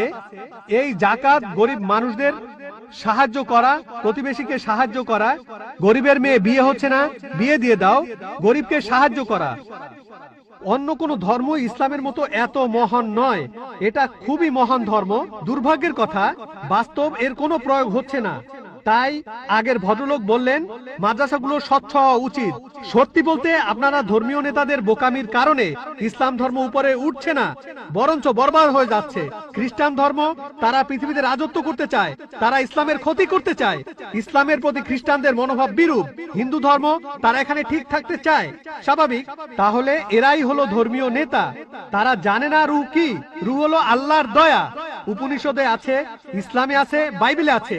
আর সব ধর্মই বলে ভালোবাসা, ইসলামও বলে। এটাই আমার প্রথম প্রশ্ন। দ্বিতীয় প্রশ্নটা হলো, হিন্দু ধর্ম নারীকে খারাপ চোখে দেখে, ইসলামও খারাপ চোখে দেখে। খ্রিস্টান ধর্ম, পৃথিবীতে নারী না থাকলে, আপনি একটু আগে একজনকে বললেন যে পুরুষ লোক বাচ্চা জন্ম দিতে পারে না। হ্যাঁ, পুরুষ লোক কোনো বাচ্চা জন্ম দিতে পারে না। বাচ্চার জন্ম দেন মা, একজন নারী। তাহলে ব্যাপারটা কি দাঁড়াচ্ছে, যে পুরুষকে জন্ম দিচ্ছে একজন নারী, সেই পুরুষই নারীকে ছোট করছে, সে হোক হিন্দু, খ্রিস্টান বা মুসলিম। এভাবে দেখবেন যে সব ধর্মেই একই রকম অবস্থা চলছে। আমরা সবাই সব ধর্মই এখন ধ্বংসের পথে যাচ্ছে। নারীকে কোনো ধর্মই সম্মানের চোখে দেখা হয় না। পৃথিবীর সব ধর্মই নারীদেরকে সবসময় খারাপ চোখে দেখছে। এটাই আমার দ্বিতীয় প্রশ্ন। ইসলাম কি বলে যেদিন কিয়ামত হবে, তার মানে মহাপ্রলয়, ইসলাম ধর্ম কিয়ামত সম্পর্কে কি বলছে? আপনাকে ধন্যবাদ এই ছোট্ট লেকচারের জন্য, ভালো কথাগুলোর জন্য ধন্যবাদ। আপনি বললেন আমার কথা আর ইসলাম ধর্মের কথা। আমার কথা যদি বলেন, সমস্ত প্রশংসা শুধুমাত্র আল্লাহ তাআলার। বললেন আমি জ্ঞানী, বললেন আমি অনেক জানি, আমি শুধুমাত্র একজন ছাত্র। আমি নিজেকে একজন ছাত্র মনে করি ইসলাম ও অন্যান্য ধর্মের উপর। আপনি দুটো প্রশ্ন করলেন, প্রথমটা রূহ নিয়ে, তারপর নারী নিয়ে। এছাড়াও আপনি বেশ কিছু মন্তব্য করেছেন। আপনি বললেন তথাকথিত ধর্মীয় নেতারাই সমস্যা তৈরি করছে। বেশিরভাগ ব্যাপারে আমি একমত। এছাড়াও আপনি মন্তব্য করলেন যে ইসলামের বদনাম করা হচ্ছে, ইসলামের ধর্মীয় নেতাদের কারণে এটা হচ্ছে, ইসলামের বদনাম ছড়াচ্ছে এদের কারণেই। অন্যান্য ধর্মের ধর্মীয় নেতাদের কথা যদি বলি, তারা তাদের অনুসারীদের ধর্মগ্রন্থ পড়তে দিতে চায় না। এখন আমি যদি ইসলামের কথা বলি সামগ্রিকভাবে, আমি ইসলামের ধর্মীয় নেতাদের উপরে দোষ চাপাবো না, তারা দোষী নয়। সামান্য কিছু কুলাঙ্গার থাকতে পারে, খুবই সামান্য, হাতে গোনা কয়েকজন এমন নেতা থাকতে পারে যারা ভুল পথে নিচ্ছে, কিন্তু এরা সংখ্যায় অনেক কম। মিডিয়া তাদের বেছে নেয় আর এমন ভাবে তুলে ধরে যেন ইসলামের প্রত্যেক ধর্মীয় নেতাই এইরকম। তাই ইসলাম ধর্মের বিভিন্ন নেতা, বিশেষজ্ঞ, ওলামার কথা যদি বলতে হয়, তাদের ভালোবাসি, তাদের শ্রদ্ধা করি। হাতে গোনা কয়েকজন, খুবই সামান্য তারা, এরাই মানুষকে ভুল পথে নিয়ে যায়। তবে সামগ্রিকভাবে আলহামদুলিল্লাহ তারা সব ভালো কথা বলেন, তারা ইসলামের কথা বলেন, আমরা তাদের ভালোবাসি, শ্রদ্ধা করি। অন্য ধর্মের ছবিটা আলাদা। পৃথিবীর বেশিরভাগ ধর্মীয় নেতারা, অন্য ধর্মের নেতারা, তারা এটা করে না। তারা তাদের অনুসারীদের ধর্মগ্রন্থ পড়তে দিতে চায় না। যেমন আপনি বললেন হিন্দু ধর্ম মূর্তি পূজা করতে নিষেধ করে, কিন্তু 90% হিন্দুই মূর্তি পূজা করে, কারণ এরা চায় না যে অনুসারীরা তাদের ধর্মগ্রন্থটা পড়ুক। আপনার প্রশ্নতে আসি, বললেন যে কোন হিন্দু এক মুসলিমকে রক্ত দিল, সেই মুসলিমের জীবন বাঁচলো, জীবন বাঁচানোটাই বড় কথা। এখানে সমস্যা কি? সেই মুসলিম কি হিন্দু হয়ে যায়? হিন্দুকে কোন মুসলিম রক্ত দিলে সেই হিন্দু কি মুসলিম হয়ে যায়? আল্লাহ পবিত্র কোরআনে বলেছেন, সূরা মাইদার 32 নম্বর আয়াতে উল্লেখ করা হয়েছে, যদি কেউ কোন মানুষের জীবন বাঁচায়, যদি কোন লোক, হোক সে মুসলিম বা অমুসলিম, অন্য কোন মানুষের জীবন বাঁচায়, হোক মুসলিম বা অমুসলিম, তাহলে সে যেন পুরো মানুষ জাতিকে বাঁচালো। তাহলে যদি কোন মানুষ অন্য কাউকে রক্ত দেয় আর তার জীবন বাঁচায়, মুসলিম হিন্দুকে রক্ত দিক বা হিন্দু মুসলিমকে রক্ত দিক, সে যেন পুরো মানুষ জাতিকেই বাঁচালো। আরো বলছে, যদি কেউ কোনো মানুষকে হত্যা করে আর সেটা হত্যার অপরাধ বা বিশৃঙ্খলা তৈরির অপরাধ না হয়, তাহলে সে যেন পুরো মানুষ জাতিকেই হত্যা করলো। তবে কোন মানুষের জীবন বাঁচানো ভালো কথা, একটা ভালো কাজ, উঁচু মানের কাজ। কিন্তু আগে একজন প্রশ্ন করেছিলেন, আল্লাহ কেন আমাদের সৃষ্টি করেছেন? আমি আগেও বলেছি যে পবিত্র কোরআনের সূরা মুলকে 2 নম্বর আয়াতে উল্লেখ করা হয়েছে, আল্লাহ জি খালাকাল মাউতা ওয়াল হায়াতা, আল্লাহ সৃষ্টি করেছেন জীবন ও মৃত্যু তোমাদের পরীক্ষা করার জন্য। কারো জীবন বাঁচানো খুবই ভালো কাজ, কিন্তু কারো আখিরাত বাঁচানো সেটা আরো ভালো কাজ। আর সেজন্যই আমি আগে ডাক্তার ছিলাম। এটাই হলো শ্রেষ্ঠ পেশা, মানুষের জীবন বাঁচানো। আমি ডাক্তার হতে চেয়েছিলাম কারণ ভেবেছিলাম এটা মহান পেশা, আসলেও তাই। তবে এর চাইতে ভালো আছে। পবিত্র কোরআনের সূরা ফুসিলাতের 33 নম্বর আয়াতে উল্লেখ করা হয়েছে, ওয়ামান আহসানু ক্বালাম মিম্মান দাআ ইলাল্লাহি ওয়া আমিলা সালিহান ওয়া ক্বালা ইন্নানি মিনাল মুসলিমিন। কথাই কে উত্তম সেই ব্যক্তির চাইতে যে আল্লাহর পথে মানুষকে আহ্বান করে, যে সৎকর্ম করে আর বলে আমি তাদের অন্তর্ভুক্ত যারা আল্লাহর কাছে আত্মসমর্পণ করে। তাই আমি একজন শরীরের ডাক্তার থেকে হয়েছে আত্মার ডাক্তার, এটা আরো ভালো পেশা। তাহলে রক্ত দিয়ে কারো জীবন বাঁচানো ভালো কথা, তবে কাউকে সত্যিটা জানানো, তার আখিরাতটা বাঁচানো আরো ভালো। আমার কাজ হলো সব মানুষের কাছে ধর্ম প্রচার করা। মুসলিমদের বলি কোরআন মেনে চলুন, অনুসরণ করুন আর শেষ নবীকে মেনে চলুন। আমি বলি হিন্দু খ্রিস্টান বৌদ্ধদের যেটা কমন অন্তত সেটা মেনে নেন। আপনাদের আর আমাদের ধর্মগ্রন্থে যেটা কমন, যে কথাগুলো আলাদা সেগুলো নিয়ে পরে আলোচনা করব। যেগুলো কমন অন্তত সেগুলো মেনে নেন। আমি বাঁচাতে চাইছি তার আখিরাতকে। আখিরাতকে বাঁচানো এই ইহকালের জীবন বাঁচানোর চাইতে বেশি গুরুত্বপূর্ণ। এই জীবনটাও ভালো গুরুত্বপূর্ণ। যখন দোয়া করি দুটোর জন্য দোয়া করি, রাব্বানা আতিনা ফিদ দুনিয়া হাসানাতা ওয়া ফিল আখিরাতি হাসানাতা ওয়া কিনা আযাবান্নার। হে আল্লাহ, আমাকে এই ইহকাল ও পরকালে ভালো রাখো এবং আমাকে দোজখের আগুন থেকে রক্ষা করো। তবে পরকাল অনেক উপরে এই জীবনের চাইতে।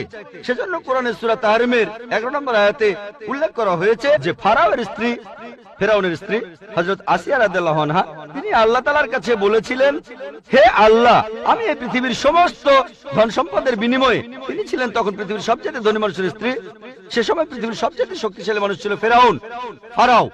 তার স্ত্রী আল্লাহর কাছে দোয়া করলেন, আমি এই পৃথিবীর সমস্ত ধন সম্পদের বিনিময়ে জান্নাতে একটি ঘর চাই তোমার কাছে।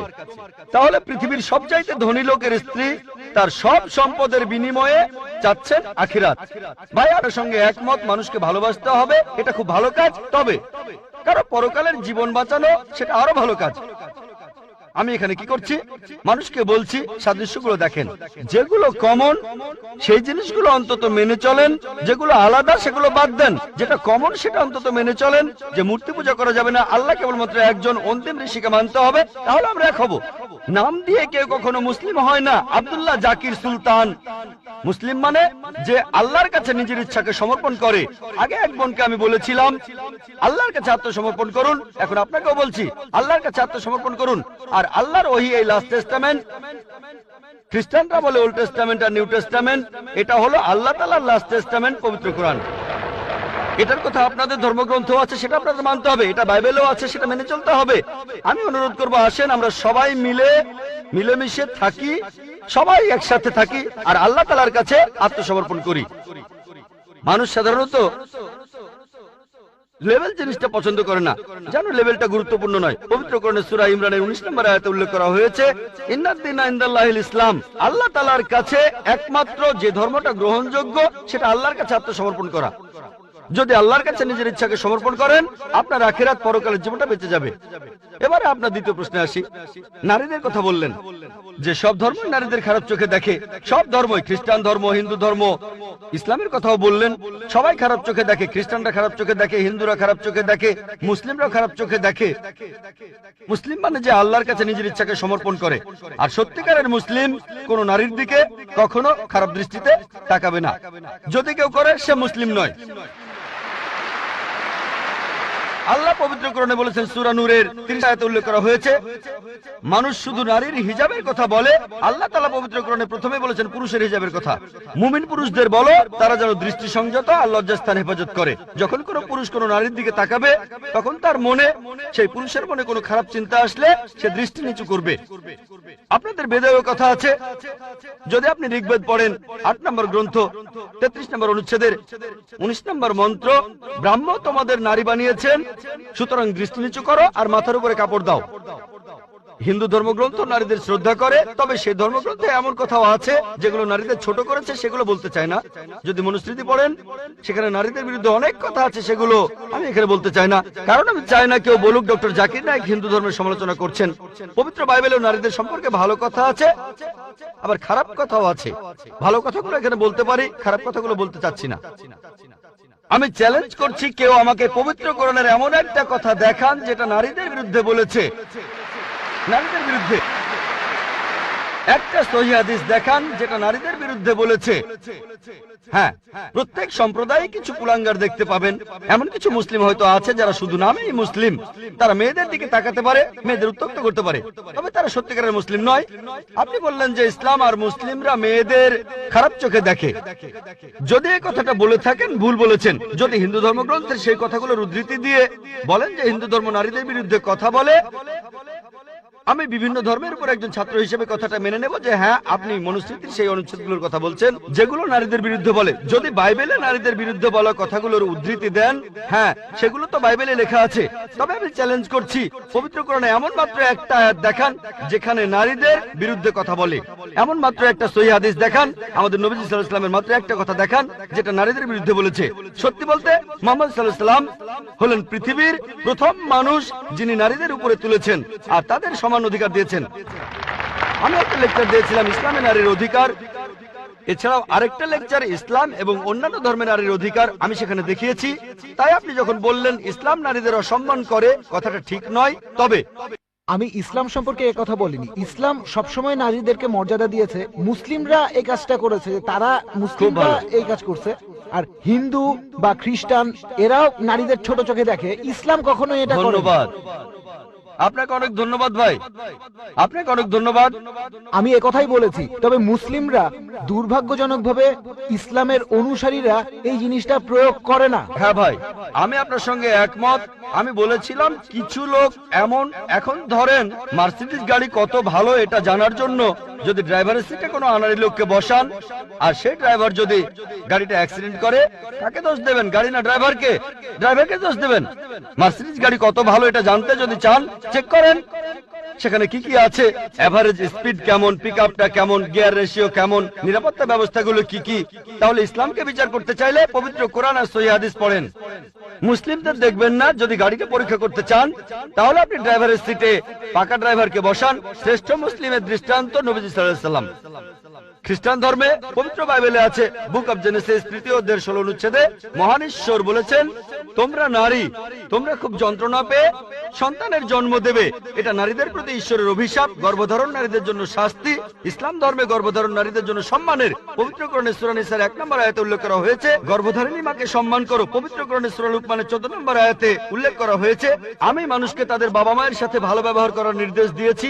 মা অনেক কষ্ট সহ্য করে সন্তানকে গর্ভধারণ করেন, অনেক কষ্ট পেয়ে সন্তানের জন্ম দেন। নবীজি বলেছেন, যদি তোমরা তোমাদের মাকে সোনার পাহাড়ও এনে দাও, তোমাকে যে 9 মাস গর্ভে ধারণ করেছিলেন তার বিনিময়ে, তারপরও শোধ হবে না।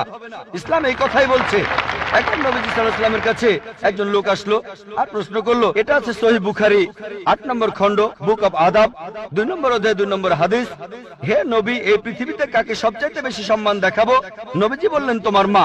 লোকটা বলল, এরপরে কাকে দেখাবো? নবীজি বললেন, তোমার মা। লোকটা বলল, তারপরে কাকে দেখাবো? নবীজি আবারও বললেন, তোমার মা। লোকটা বলল, এরপরে কাকে? তখন নবীজি বললেন, তোমার বাবা। তার মানে 75%, 4 ভাগের 3 ভাগ পাচ্ছেন মা, 1 ভাগ 25% সেটা পাচ্ছেন বাবা। এক কথায় মা গোল্ড মেডেল পাচ্ছেন, সিলভার মেডেল পাচ্ছেন, ব্রোঞ্জ মেডেলটাও পাচ্ছেন, আর বাবা একটা সান্ত্বনা পুরস্কার নিয়ে সন্তুষ্ট থাকছেন। ইসলাম আমাদের এমনটাই শেখায়। তবে আপনার কথা মানি, পশ্চিমা বিশ্ব নারীদের ছোট করছে। পশ্চিমা বিশ্ব নারীদের স্বাধীনতার কথা বলে, আসলে তারা স্বাধীনতার কথা বলে নারীদের শারীরিক অত্যাচার করে, তাদের সম্মান কেড়ে নেয়, আত্মার অবমাননা করে। পশ্চিমা বিশ্ব বলে তারা নারীদের উঁচুতে বসিয়েছে, আসলে নিচে নামিয়েছে। তাদেরকে বানিয়েছে উপপত্নী, রক্ষিতা আর সমাজের প্রজাপতি, যারা রয়েছে আর্ট আর কালচারের রঙিন পর্দার আড়ালে। আর্ট আর কালচারের দোহাই দিয়ে তারা কি করছে? তাদের মেয়েদের বিক্রি করছে তাদের মায়েদের। তারা নাকি মেয়েদের উপরে তুলছে। সাধারণত বেশিরভাগ অ্যাডেই দেখবেন নারী আছে, অন্যটার সাথে নারীর হয়তো কোনো সম্পর্কই নেই। মোটরসাইকেলের বেশিরভাগ অ্যাডে দেখবেন মেয়ে আছে। কতজন মেয়ে মোটরসাইকেল চালায়? কতজন? কিন্তু অ্যাডে মেয়ে থাকবেই। তারপর মোটর গাড়ির অ্যাডে, সেখানেও মেয়েদের দেখবেন। আমার এক বন্ধু একবার বলেছিল যে BMW একটা খুব বিখ্যাত অ্যাড, মার্সিডিজ বেঞ্জ খুব ভালো গাড়ি, তরুণদের প্রিয় হলো BMW, এর স্পিড বেশি, পিকআপও ভালো। তো BMW এর একটা অ্যাডে বিকিনি পরা একটা মেয়ে দাঁড়িয়ে আছে BMW গাড়ির সামনে, আর নিচে লেখা, এখনই চালানো শুরু করুন। কাকে? মেয়েটাকে না গাড়িটাকে? বিক্রি করছে মেয়েদের, বিক্রি করছে মায়েদের। ইসলাম ধর্মে নারীদেরকে সম্মান করি, মায়েদের সম্মান করি, বোনদের সম্মান করি, মেয়েদের সম্মান করি, তাদের শ্রদ্ধা করি, তাদের ভক্তি করি। আমার ভিডিও ক্যাসেট দেখেন, ইসলামে নারীর অধিকার। আশা করি উত্তরটা পেয়েছেন। এবারের প্রশ্ন মহিলাদের মধ্য থেকে। গুড ইভিনিং স্যার, আমি লক্ষ্মী আইয়ার। স্যার, আমি হিন্দু, তবে ইসলাম ধর্মে বিশ্বাস করি। আমি ইসলাম বিশ্বাস করি কারণ আমি সেরকম কিছু প্রমাণ পেয়েছি। স্যার, আপনি বললেন আল্লাহ একজন, ধর্মও একটা। এখন আমি 3 জন মানুষের উদাহরণ দেই। একজন হিন্দু, আরেকজন মুসলিম, অন্যজন খ্রিস্টান। ধরেন এই 3 জন একসাথে আছে। এখন তাদের শরীর যদি কেটে ফেলা হয় সেখানে আপনি কি দেখতে পাবেন? শুধু রক্ত, শুধু রক্তই পাবেন। দুধ পাবেন না, পানি পাবেন না, শুধু রক্তই পাবেন। এখন সব মানুষের শরীরে যদি একই রক্ত থাকে, তাহলে মৃতদেহ সৎকারের নিয়মটা আলাদা কেন? মুসলিমরা তারা কবর দেয়, আর হিন্দুরা আমরা মৃতদেহ পুড়িয়ে ফেলি। বোন বললেন আপনি ইসলাম ধর্ম পছন্দ করেন, ইসলামে বিশ্বাসও করেন। আপনাকে অভিনন্দন, আর এই শান্তির ধর্মে আপনাকে স্বাগতম, সত্যের পথে আপনাকে স্বাগতম। বোন প্রশ্ন করলেন যে 3 জন হিন্দু, খ্রিস্টান, মুসলিম সবার শরীর একই রকম, একই রক্ত, একই উপাদান, কিন্তু আমরা মারা গেলে হিন্দুরা কেন পুড়িয়ে ফেলে আর মুসলিমরা কেন কবর দেয়? আসুন আমরা এটা ভালো করে দেখি। আপনি দেখেন কোন পদ্ধতিটা ভালো। হিন্দু ধর্মে কবর দেওয়ার অনুমতিও আছে শিশুদের ক্ষেত্রে, কিন্তু প্রাপ্তবয়স্ক লোক মারা গেলে তারা বলেন পুড়িয়ে ফেলতে হবে, দাহ করতে হবে। অবশ্য হিন্দুদের কেউ কেউ বলেন যে কবর দিতে হবে। আসুন আমরা এখন ভালো করে দেখি যে শবদেহ, মৃতদেহ পোড়ানো আর কবর দেয়া। এখানে আপনি দেখবেন যখন আপনি কোনো মৃতদেহ পোড়াবেন তখন পরিবেশ দূষিত হচ্ছে। মৃতদেহ পোড়ালে পরিবেশ দূষণ হয়। ইসলাম ধর্মে আমরা কবর দেই কেন? এখন আমরা জানতে পেরেছি আমাদের শরীরে যে উপাদানগুলো আছে, এই পৃথিবীর মাটিতে যে উপাদান আছে, আমাদের শরীরেও একই জিনিস পরিমাণে হয়তো কম অথবা বেশি। আমরা মাটি থেকে এসেছি, আবার মাটিতেই ফিরে যাব, বিজ্ঞানসম্মত। এটা হচ্ছে 1 নম্বর পয়েন্ট। দাহ করলে আগুন ধরানো হয়, পরিবেশ দূষিত হয়। ইসলাম অনুযায়ী আমরা কবর দেই আর জমি উর্বর হয়, পোড়ানো হয় না বলে পরিবেশ দূষিত হয় না। 2 নম্বর পয়েন্ট, মৃতদেহ পোড়াতে গেলে আপনাকে গাছ কাটতে হবে, গাছপালা কমে যাবে, পরিবেশের অবস্থা তখন খারাপ হয়ে যাবে। ইসলাম অনুযায়ী আমরা কবর দেই, জমি উর্বর হয়, আরো গাছ জন্মায়, এটা তখন হয়ে যায় সার। এখানে গাছ কাটার দরকার নেই, পরিবেশের জন্য ভালো। আমাদের সরকার এখন বলে গাছ কাটবেন না। গাছ না কাটলে মৃতদেহগুলো পোড়াবেন কিভাবে? 3 নম্বর পয়েন্ট, পোড়ালে খরচ বেশি। ইন্ডিয়ার পরিসংখ্যান অনুযায়ী প্রতি বছর হাজার হাজার লক্ষ লক্ষ কোটি টাকা খরচ হয়ে যাচ্ছে। প্রতিদিন কোটি কোটি টাকা খরচ হচ্ছে, প্রতি বছর লক্ষ লক্ষ কোটি টাকা খরচ হচ্ছে শুধু গাছের পেছনে আর মৃতদেহ পোড়ানোর পেছনে। ইসলাম অনুযায়ী আমরা কবর দেই, এটা সস্তা, ফ্রি। 5 নম্বর পয়েন্ট, মৃতদেহ পোড়ালে গাছের কাঠ পুড়ে হয়ে যায় চারকল, ছাই। ইসলামে একটা জায়গায় কাউকে কবর দিলে কয়েক বছর পরে সেখানে আরেকজনকে কবর দেওয়া যাবে, এটা সব সময় চলবে। আপনি রিসাইকেল করতে পারবেন। একই জমি কয়েক বছর পরে মৃতদেহের হাড় গোড় আলাদা হয়ে গেলে আবার কবর দিতে পারবেন। তাহলে যুক্তি আর বিজ্ঞান দিয়ে যদি যাচাই করেন, এটাই বিজ্ঞানসম্মত, অনেক মানবিক, অনেক ভালো। কবর দেয়া পোড়ানোর চাইতে অনেক ভালো। আশা করি উত্তরটা পেয়েছেন। আমার নাম বিনয় কুমার, আমি একজন আর্টিস্ট, একজন পেইন্টার। আপনাকে আমি একটা প্রশ্ন করব যে আপনার ওয়েবসাইটে 2টা যুক্তি দেখিয়েছিলেন যে মোহাম্মদ বাইবেল থেকে কিছু কপি করেননি অথবা অন্য কোনো বই থেকেও কপি করেননি। সেখানে উত্তর দিতে গিয়ে আপনি বলেছেন যে নবী মুহাম্মদের সময় বাইবেলের কোনো আরবি অনুবাদ ছিল না, কিন্তু সহিহ আল বুখারী 6 নম্বর খণ্ডের 60 নম্বর গ্রন্থ 478 নম্বর হাদিস বলছে যে গসপেলগুলো আরবিতে অনুবাদ করা হয়েছিল, করেছিলেন বারাকা। এখানে আরেকটা ব্যাপার হলো, বললেন মুহাম্মদ ছিলেন নিরক্ষর, সেজন্য তিনি বই পড়তে পারতেন না, যেমন পবিত্র বাইবেল। কিন্তু আমি এই উত্তরে সন্তুষ্ট নই, কারণ অন্যান্য ধর্মগ্রন্থের কথাগুলো ধার করার জন্য মুহাম্মদকে শিক্ষিত হওয়ার কোনো প্রয়োজন নেই। সেখানে প্রয়োজন ছিল যে মুহাম্মদ সেগুলো শুনবেন আর নিজের ইচ্ছে মতো বেছে নেবেন। এই কথাগুলো শোনার পরে মুহাম্মদ সেগুলো সংশোধন করেছেন, তারপর তিনি ধর্মীয় আবরণে সেটাকে ঢেকে দিয়েছেন আর দাবি করেছেন এটা আল্লাহর আসমানি কিতাব। ভাই আপনি খুব সুন্দর প্রশ্ন করেছেন, আমাদের ওয়েবসাইটে গিয়েছেন শুনে খুব ভালো লাগছে। ইনশাআল্লাহ আপনি সত্যের পথে আসবেন। আমার ধারণা আপনি খ্রিস্টান, আপনার নাম হলো বিনয় কুমার, মনে হচ্ছে আপনি খ্রিস্টান।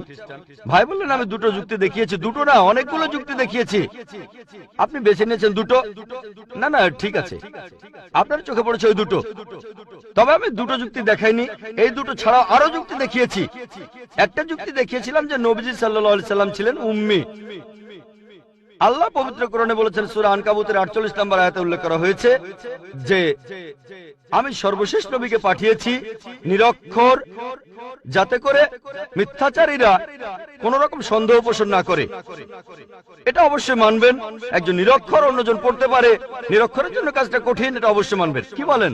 আরো কঠিন কঠিন হবে। আর যে লোক পড়তে পারে তার পক্ষে নকল করা সহজ কাজ, সে পড়তেও পারে শুনতেও পারে। যে মানুষটা নিরক্ষর সে শুধু শুনতে পারে, তাহলে তর্কের খাতিরে অন্তত পক্ষে এটুকু মেনে নেবেন, কাজটা কঠিন, এটা মানেন? ভালো, মাশাআল্লাহ। তাহলে আমি এই পয়েন্টগুলো বলেছিলাম, এটা একমাত্র পয়েন্ট না, অনেকগুলো পয়েন্টের মধ্যে এটা হচ্ছে একটা, এরপরে আরো পয়েন্ট আছে। আরেকটা কথা আপনি বললেন, আমি বলেছি তখন বাইবেলের আরবি সংস্করণ ছিল না, আমি এখনো সে কথাই বলছি। আপনি বলেন সহিহ বুখারীর 8 নম্বর খণ্ডে আছে যে বারাকা, হ্যাঁ, গসপেল সম্পর্কে তিনি জানতেন। কোথাও বলা নেই তিনি অনুবাদ করেছিলেন। ভাই আমি চ্যালেঞ্জ করছি, আপনাকে চ্যালেঞ্জ করছি, আমি খ্রিস্টানদের কথাই বলছি। প্রথমবার বাইবেল লেখা হয়েছিল সেটা ছিল 10ম শতাব্দীতে। তার মানে খ্রিস্টান বিশেষজ্ঞরা অনেক দেরি করে লিখেছেন। আর বাইবেলের প্রথম আরবি অনুবাদ সেটা নবীজির কয়েকশো বছর পরের কথা। হ্যাঁ, বারাকা তিনি আসলে ছিলেন বনি ইসরাইল। তিনি খ্রিস্টান ধর্ম সম্পর্কে সে সময় জানতেন, আরবিও জানতেন। তিনি আসলে অনুবাদ করেননি, হয়তো কিছু নোট লিখেছিলেন, তবে পুরো বাইবেলের অনুবাদ অসম্ভব। সহিহ বুখারী কোন জায়গাতেই বলছে না যে বারাকা পুরো বাইবেল অনুবাদ করেছে। আপনাকে চ্যালেঞ্জ করছি, এটা বলা আছে যে বারাকা তখন খ্রিস্টানদের আইন আর গসপেল সম্পর্কে জানতেন, হয়তো কিছু নোটও লিখেছিলেন। যদি সালমান রুশদির কথা তো শুনেছেন, সালমান রুশদির বইতেও কোরআনের আয়াত আছে, কিন্তু বইটাকে তো কোরআনে বলা যাবে না। সালমান রুশদি বই লিখেছিল পবিত্র কোরআনের বিরুদ্ধে, তার সে বইতে পবিত্র কোরআনের কিছু আয়াতও ছিল, তার মানে এই না যে সেটা কোরআন। এছাড়াও অনেক লেখক যেমন আমি অনেক বই লিখেছি, তারপর সেখানে কোরআনের কিছু আয়াতও দিয়েছি। সেই বইগুলোতে Quran modern science, women's right in Islam, এই বইগুলো কোরআন না। এটা বলতে পারবেন না যে ডক্টর জাকির নাইক কোরআনের অনুবাদ করেছেন। আপনারা আমাদের ওয়েবসাইটে গেলে দেখতে পাবেন ডক্টর জাকির নাইক বই লিখেছেন কোরআন মডার্ন সায়েন্স, সেখানে অনেক আয়াতের উদ্ধৃতি দিয়েছি। সেটাকে অনুবাদ বলবেন না, এটা তো উদ্ধৃতি। আর এছাড়াও বললেন যে নবীজি মুহাম্মদ সাল্লাল্লাহু আলাইহি সাল্লাম ভুলগুলো শুধরে নিয়েছেন। আচ্ছা, আপনার পয়েন্টটা খুব সুন্দর। আমি একটা লেকচার দিয়েছিলাম Bible and Quran in the light of science. সেখানে প্রমাণ করেছিলাম যে বাইবেলের অনেক বৈজ্ঞানিক ভুল আছে। যেমন ধরেন বুক অফ জেনেসিসের 1 নম্বর অধ্যায়ে আছে, বলা হয়েছে এই বিশ্বজগৎ তৈরি হয়েছে 24 ঘন্টার হিসেবে 6 দিনে। বলা হয়েছে যে চাঁদের আলো তার নিজস্ব আলো। জেনেসিসের প্রথম অধ্যায় 16 থেকে 19 অনুচ্ছেদ বলা হয়েছে যে সূর্য সৃষ্টি হয়েছে পৃথিবী সৃষ্টির পরে, পৃথিবী সৃষ্টি হয়েছে 3য় দিনে, সূর্য 4র্থ দিনে। এরকম আরো অনেক আছে। আপনি যদি বলেন নবীজি এগুলো নিয়ে শুদ্ধ করেছেন, যেমন চাঁদের যে আলো সেটা তার নিজস্ব আলো না, প্রতিফলিত আলো। পবিত্র কোরআনে সূরা ফুরকানের 61 নম্বর আয়াতে উল্লেখ করা হয়েছে যে চাঁদের আলো প্রতিফলিত আলো। কোরআন বলছে বিশ্বজগৎ সৃষ্টি হয়েছে 6টা আইয়ামে, 6টা লম্বা সময়কাল। আপনি কি তাহলে বলছেন নবীজি এই কথাগুলো শুদ্ধ করে নিয়েছেন? তিনি কি বিজ্ঞানী ছিলেন? না, এটা আল্লাহর আসমানি কিতাব। আমার পুরো লেকচারটা শোনেন, লেকচারের অংশবিশেষ শুনেই আমার কোনো একটা কথা নিয়ে মন্তব্য করবেন না, পুরো লেকচারটা আগে শোনেন। সেখানে আমি বলেছি যদি আপনার কথা মেনেও নেই, তর্কের খাতিরে যে বাইবেল থেকে নকল করেছেন তারপর শুদ্ধ করেছেন, কোন মানুষের পক্ষে কি এটা সম্ভব? 1400 বছর আগে বাইবেলের সবগুলো ভুল শুদ্ধ করবেন তিনি, সবগুলো ভুল শুদ্ধ করবেন, এটা অসম্ভব, অসম্ভব। এতে প্রমাণ হয় যে তিনি এটা লেখেননি, এটা লিখেছেন আমাদের স্রষ্টা আল্লাহ তাআলা। আশা করি উত্তরটা পেয়েছেন। হ্যাঁ ভাই, প্রথমে আপনার নামটা বলেন। আসসালামু আলাইকুম, আমার নাম ময়ূর। আমার এক অমুসলিম বন্ধুর পক্ষ থেকে একটা প্রশ্ন করতে চাচ্ছি। এটা আমার প্রশ্ন না, সে মাইকের সামনে আসতে লজ্জা পাচ্ছে। আমি কি প্রশ্ন করব? আপনার নামটা কি বললেন? ময়ূর। আমি মুসলিম হয়েছি, তবে এই প্রশ্নটা আমার এক অমুসলিম বন্ধু, সে মাইকের সামনে আসতে চাচ্ছে না, তাই যদি অনুমতি দেন। আসসালামু আলাইকুম। এই প্রশ্নটা হলো, জাকির ভাই যেসব ভবিষ্যৎ বাণীর কথা বলেছেন, এমন কি হতে পারে এই ভবিষ্যৎ বাণীগুলো পরে কেউ লিখেছে পৃথিবীর বিভিন্ন ধর্মগুলোতে, যাতে করে ইসলাম ধর্মকে অন্য উপায়ে প্রচার করা যায়? ভাই খুব সুন্দর প্রশ্ন করেছেন। এটা কি সম্ভব যে এই ভবিষ্যৎবাণীগুলো সব ধর্মগ্রন্থে পরে কেউ লিখেছে? এটা কি হতে পারে? হ্যাঁ, হতে পারে। যদি পরে কেউ না লেখে, যদি ধর্মগ্রন্থটা বিশুদ্ধ হয়, তাহলে মানবেন যে এটা আল্লাহর বাণী, তাহলে নবীজিকেও মানবেন। যদি বলেন পরে কেউ লিখেছে, তার মানে আপনার ধর্মগ্রন্থ অশুদ্ধ, সেটা বাদ দিতে হবে। আপনার ধর্মগ্রন্থ বাদ দিলে একমাত্র বিশুদ্ধ ধর্মগ্রন্থ এই পবিত্র কোরআন। দুভাবেই উত্তরটা হলো কোরআন। হেড আমি জিতবো, টেল আপনি হারবেন।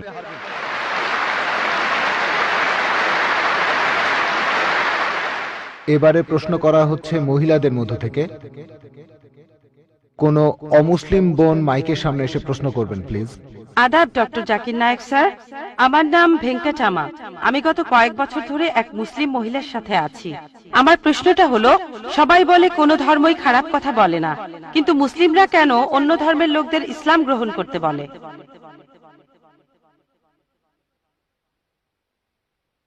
বোন, আপনি বললেন যে আপনি একটা মুসলিম পরিবারের সঙ্গে থাকেন অনেক বছর ধরে, তারপর বললেন যে সব ধর্মে ভালো সব কথা থাকে, কিন্তু মুসলিমরা আমাকে ইসলাম গ্রহণ করতে বলে কেন? পয়েন্ট নাম্বার 1, অন্য যেসব ধর্ম আছে সেগুলো যা বলে তার বেশিরভাগ কথাই ভালো, তবে ইসলাম ভালো কথা বলার পাশাপাশি আপনাকে দেখাবে কিভাবে সেটা অর্জন করতে হয়।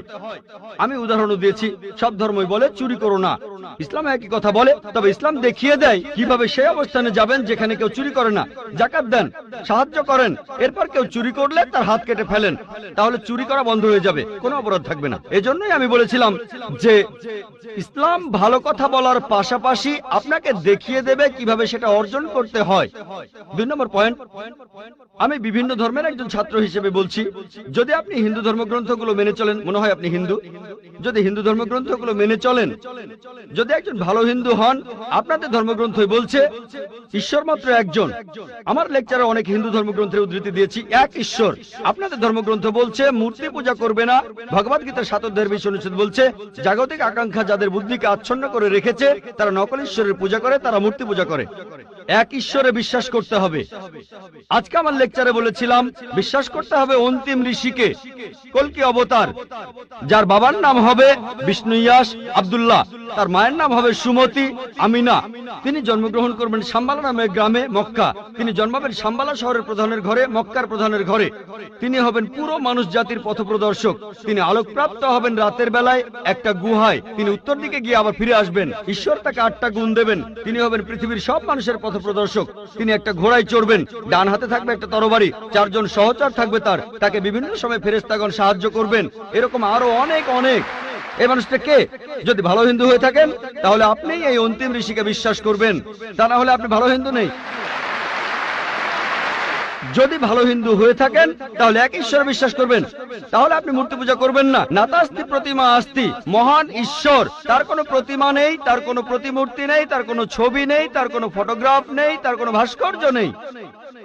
আর আমি বিতর্ক করেছি পণ্ডিতদের সাথে, হিন্দু পণ্ডিত, উনারা শঙ্করাচার্য অনেক, সেখানে আমি কথা বলেছি। কোন শঙ্করাচার্যই আমাকে বলেননি ভাই আপনি ভুল বলেছেন, কেউ না। একটা বিতর্ক করেছিলাম শ্রী শ্রী রবিশঙ্করের সাথে 21শে জানুয়ারিতে। তিনি ইন্ডিয়ায় হিন্দুদের মাঝে খুবই জনপ্রিয় গুরু, আর্ট অফ লিভিং। আমি তাকে বলেছিলাম আর্ট অফ লিভিং এর শ্রেষ্ঠ বই হলো এই পবিত্র কোরআন। আমি তাকে মুসলিমদের আর্ট অফ লিভিং এ আমন্ত্রণ জানিয়েছিলাম। আমরা সংখ্যায় এখন 130 কোটি, 130 কোটি মুসলিম। আমি তাকে আমন্ত্রণ জানিয়েছিলাম, যদি তিনি ধর্মগ্রন্থগুলো মানেন, তিনি বেদের উপরে একজন বিশেষজ্ঞ, তাকে এটা মানতেই হবে। একইভাবে বোন, আপনাকে বুঝতে হবে অন্য সব ধর্মগ্রন্থগুলো হয়তো আল্লাহর বাণী আপনি বলছেন, সময় বদলানোর সাথে সাথে সেগুলোও কিন্তু বদলে গেছে। স্বামী বিবেকানন্দ বলেছেন বেদের 99%ই হারিয়ে গেছে, বাকি যে 1% আছে সেটা আমাদের কঠোরভাবে মানতে হবে। কঠোরভাবে মানে অন্তিম ঋষিকেও মানতে হবে। তাহলে কঠোরভাবে মানলে আপনি মুহাম্মদ সাল্লাল্লাহু আলাইহি ওয়াসাল্লামকেও মানবেন, আপনি কোরআনকেও মানবেন। আর আমি আপনাকে এখানে আমন্ত্রণ জানাচ্ছি, এই শান্তির ধর্মে আমন্ত্রণ জানাচ্ছি, যাতে করে আপনি আল্লাহর কাছাকাছি আসতে পারেন। গুড ইভিনিং, আমি একটা প্রশ্ন করব, তার আগে বলে নেই আমার নাম রমেশ কুমার, নয়াদিল্লি থেকে এসেছি, পেশায় একজন ধর্মযাজক। ভাই, আপনার লেকচারে আপনি বললেন কোরআন হলো চূড়ান্ত। আচ্ছা, কিন্তু আমার একটা প্রশ্ন আছে যে ইয়ামামার যুদ্ধে সে সময় কোরআনের অনেক হাফেজ মারা গিয়েছিলেন। অনেকে মনে করেন যে আবু বক্করের সময় পবিত্র কোরআন হারিয়ে গেছে। আর সহিহ আল বুখারীর 6 নম্বর খণ্ডের 510 নম্বর হাদিস বলছে, যখন ইসলামের তৃতীয় খলিফা তিনি যখন হারেমিয়ার লোকদের সাথে যুদ্ধ করছিলেন, আর সে সময় তিনি পবিত্র কোরআনের কিছু আলাদা সংস্করণ পেলেন, তখন ওসমান কোরআন লিখলেন। আর একটা কথা, আল্লাহ পবিত্র কোরআনে বলেছেন 15:9, আমি কোরআন অবতীর্ণ করেছি, আমি সংরক্ষণ করব। কিন্তু কোরআন সংরক্ষিত হয়নি। আমি জানতে চাই যে কোরআন কখন বিকৃত হয়েছে, কেন বিকৃত হয়েছে, কোথায় বিকৃত হয়েছে, কে এটাকে বিকৃত করেছে, কখন বিকৃত হয়েছে। প্লিজ মন্তব্য করুন। ভাই, আপনি প্রশ্ন করলেন, আপনি পবিত্র কোরআনের সূরা হিজরের 9 নম্বর আয়াতের উদ্ধৃতি দিলেন, যেখানে আল্লাহ তাআলা বলেছেন যে আমি কোরআন অবতীর্ণ করেছি আর আমি সংরক্ষণ করব। তাহলে কোরআন বলছে যে কোরআন বিকৃত হয়নি, আল্লাহ বলেছেন কোরআন বিশুদ্ধ। তাহলে সহিহ বুখারী কেন বলছে যে কোরআন হারিয়ে গেছে? হযরত আবু বকরের সময়ে তৃতীয় খলিফা হযরত ওসমান আসলেন, তিনি কোরআনের অনেক সংস্করণ পেলেন, তারপরে এটা কিভাবে হলো? ভাই, সহিহ বুখারী যে কথাটা বলছেন সেটা ঠিক। যেটা হযরত ওসমান রাদিয়াল্লাহু আনহু পেয়েছিলেন সেটা বিভিন্ন বাচন ভঙ্গি, যেমন ইংরেজি ভাষায় দেখবেন অনেক বাচন ভঙ্গি আছে। একই ইংরেজি সাউথ ইন্ডিয়ানরা একভাবে বলে হোয়াট ইজ ইউর নেম, কোন ইংরেজ লোক হোয়াটস ইউর নেম। হায়দ্রাবাদীদের বাচন ভঙ্গিটা আলাদা, আমি সেভাবে বলতে পারবো। হিন্দি স্টাইলটা একরকম। আমার স্ত্রী বলছিল যে তুমি হায়দ্রাবাদী স্টাইলে লেকচার দাও না কেন, উর্দু স্টাইলে। নাকো, বোম্বেতে আমরা নাকো বলি না, বোম্বেতে আমরা বলি আয়েঙ্গা, খায়েঙ্গা, জায়েঙ্গা, পিয়েঙ্গা। একবার আমাকে বোম্বের এক ভাই বলেছিলেন আয়েঙ্গা জায়েঙ্গা ছিল আসলে গতকাল। তাহলে এক এক জায়গার বাচন ভঙ্গি হচ্ছে এক এক রকম। সেই একইভাবে হযরত ওসমানের সময়ে আরবি ভাষায় হযরত ওসমান দেখলেন অনেক বাচন ভঙ্গি। আমাদের নবীজির অনুমতি দিয়েছিলেন 7টা বাচন ভঙ্গির। তাহলে উচ্চারণ করতে গিয়ে ভুল হয়েছিল। এই ভুলগুলো দেখে হযরত ওসমান বললেন এটাকে চূড়ান্ত করো, আর আমরা এখানে শুদ্ধভাবে উচ্চারণ করব। তাহলে বুঝতে পারলেন যে তিনি বাচনভঙ্গি শুদ্ধ করেছেন। যদি কেউ বলে হোয়াট ইজ ইউর নেম, কোন ইংরেজি বলবে এ আর কেমন ইংরেজি, what is your name, what's your name. American বাচনভঙ্গি আলাদা, ব্রিটিশ বাচনভঙ্গি আলাদা, নিউজিল্যান্ডেরটা আলাদা। কিছু গ্রহণযোগ্য, কিছু গ্রহণযোগ্য না। এটা হলো কারণগুলোর একটা। তিনি সংশোধন করেছিলেন বাচনভঙ্গি। 2 নম্বর, আমাদের নবীজি সাল্লাল্লাহু আলাইহি সাল্লাম যখন কোরআন নাজিল হতো তার সাথে লেখক থাকতো। নবীজি সেই সব লেখকদের তিনি যা শুনেছেন সেগুলো বলতেন, সাহাবাগণ লিখে নিতেন, নবীজি আবার চেক করতেন। এভাবে যায়েদ বিন সাবিত রাদিয়াল্লাহু আনহু তিনি ছিলেন প্রধান লেখক, আরো অনেকে ছিলেন। এছাড়াও অনেক সাহাবী নবীজির কাছে আয়াতগুলো শুনতেন, তারপর বাসায় গিয়ে মনে আছে সেটা লিখে ফেলতেন। এখানে ধরেন কেউ আমার লেকচার শুনলো, তারপর বাসায় গিয়ে লিখলো, সেটা ঠিকও হতে পারে, ভুলও হতে পারে, অবিকল আমার মতো হবে না। তবে আমি যদি চেক করে সেখানে কিছু নোট দেই, এটা লেখেন, আরেকবার পড়েন, এটা ভুল হয়েছে, শুধরে নেন, তাহলে কোরআনের যে কপিটা আমাদের নবীজির কাছে ছিল সেটা চেক করেছিলেন তিনি নিজেই যখন জীবিত ছিলেন। এটা দেয়া হয়েছিল তার স্ত্রী বিবি হাফসা রাদিয়াল্লাহু আনহার কাছে। তিনি ছিলেন হযরত ওমর রাদিয়াল্লাহু আনহুর মেয়ে। এটা বিবি হাফসার কাছে ছিল। পরে মানুষজন নিজে থেকেই লেখা শুরু করলো, তাদের স্মৃতি থেকে সেখানে ভুল হওয়াটাই স্বাভাবিক। পবিত্র কোরআন কিন্তু ভুল নয়, যদিও সেখানে বেশ কিছু লোকের লেখা নোট ছিল। হযরত ওসমান বললেন এখন তো মানুষ ভুল বুঝতে শুরু করবে যে এগুলোই আসল কোরআন। এখন আমি কোরআনের সঠিক কপি করব, তারপর পৃথিবীর বিভিন্ন প্রান্তে সেটাকে ছড়িয়ে দেব, আর মুসলিমরা বুঝতে পারবে যে এটাই হলো আসল। কোরআনে পরিবর্তন হয়নি। মানুষজন বিভিন্ন নোট লেখা শুরু করলো, অন্যরা বুঝতে পারতো না যে এটাই শুদ্ধ কোরআন নাকি ভুল কোরআন। আর তৃতীয় খলিফা হযরত ওসমান রাদিয়াল্লাহু আনহু তিনি কি করলেন, একটা কমিটি বানালেন সাহাবাগণকে নিয়ে, তারপর অরিজিনালটা থেকে কপি করলেন আর পৃথিবীর বিভিন্ন প্রান্তে ছড়িয়ে দিলেন। এরকম একটা কপি আছে এখনো তাশখন্দে। এছাড়া তুরস্কের কপিটাকে মিউজিয়ামে যদি পরীক্ষা করেন অবিকল একই কথা। এছাড়াও হাফেজরা আছেন, কোরআনের সব কপি পুড়িয়ে ফেললেও পৃথিবীতে হাজার হাজার হাফেজ আছেন, পবিত্র কোরআন যাদের হৃদয়ে আছে, যদি সব কপিও পুড়িয়ে ফেলেন কথার কথা, তারপরে এই যে হাফিজগণ আছেন তারা আবারও কোরআনের কপি তৈরি করতে পারবেন। আশা করি উত্তরটা পেয়েছেন। কোন অমুসলিম বোন? গুড ইভিনিং স্যার, আমার নাম সুতপা সরকার। আমি পেশায় একজন শিক্ষিকা। আপনাকে আমি একটা প্রশ্ন করতে চাই। ইসলাম ধর্মে কর্ম আর মোক্ষ লাভ সম্পর্কে কি বলা আছে, আর এক্ষেত্রে হিন্দু ধর্মের ধারণার সাথে পার্থক্যটা কি? বোন, আপনি প্রশ্ন করলেন ইসলামে কর্ম আর মোক্ষ লাভ সম্পর্কে কি বলা হয়েছে। হিন্দু ধর্মগ্রন্থ অনুযায়ী কর্ম মানে কাজ, আমরা যে কাজগুলো করি, অ্যাকশন, এই কর্ম করতে হবে ধর্ম অনুযায়ী। আর হিন্দু ধর্মের বিশেষজ্ঞরা একটা দর্শনে বিশ্বাস করেন যেটাকে বলা হয় সংস্কারা, জন্ম আর মৃত্যুর চক্র, জন্ম আবার মৃত্যু, যেটা হলো আবার জীবিত হওয়া অথবা মানুষের আত্মার ভ্রমণ করার থিওরি। তারা বিশ্বাস করে আপনি যেরকম কর্ম করবেন, যদি ভালো কাজ করেন পরবর্তী জীবনে আপনি জন্মাবেন কোন উচ্চ স্তরে, যদি খারাপ কাজ করেন পরবর্তী জীবনে আপনি জন্মাবেন কোন নিচু স্তরে। যদি ভালো কাজ করেন আপনি মানুষ হয়ে জন্মাবেন, খারাপ কাজ করলে পশু হয়ে জন্মাবেন, হয়তো ইঁদুর হবেন, বিড়াল হবেন বা তেলাপোকা হবেন। আর সেখানে যদি কিছুই না থাকে, ভালো খারাপ কিছুই না থাকে, তাহলে মোক্ষ লাভ করবেন, জন্ম মৃত্যুর চক্র থেকে বের হয়ে আসবেন। এটা হলো হিন্দু ধর্মের বিশেষজ্ঞদের দর্শন। তবে বেদে এর কোন রকম উল্লেখ নেই। বেদ হলো হিন্দুদের সর্বোচ্চ ধর্মগ্রন্থ, সেখানে উল্লেখ নেই। তারা বলতে চায় যে এই কথাগুলো ভগবদ গীতায় আছে।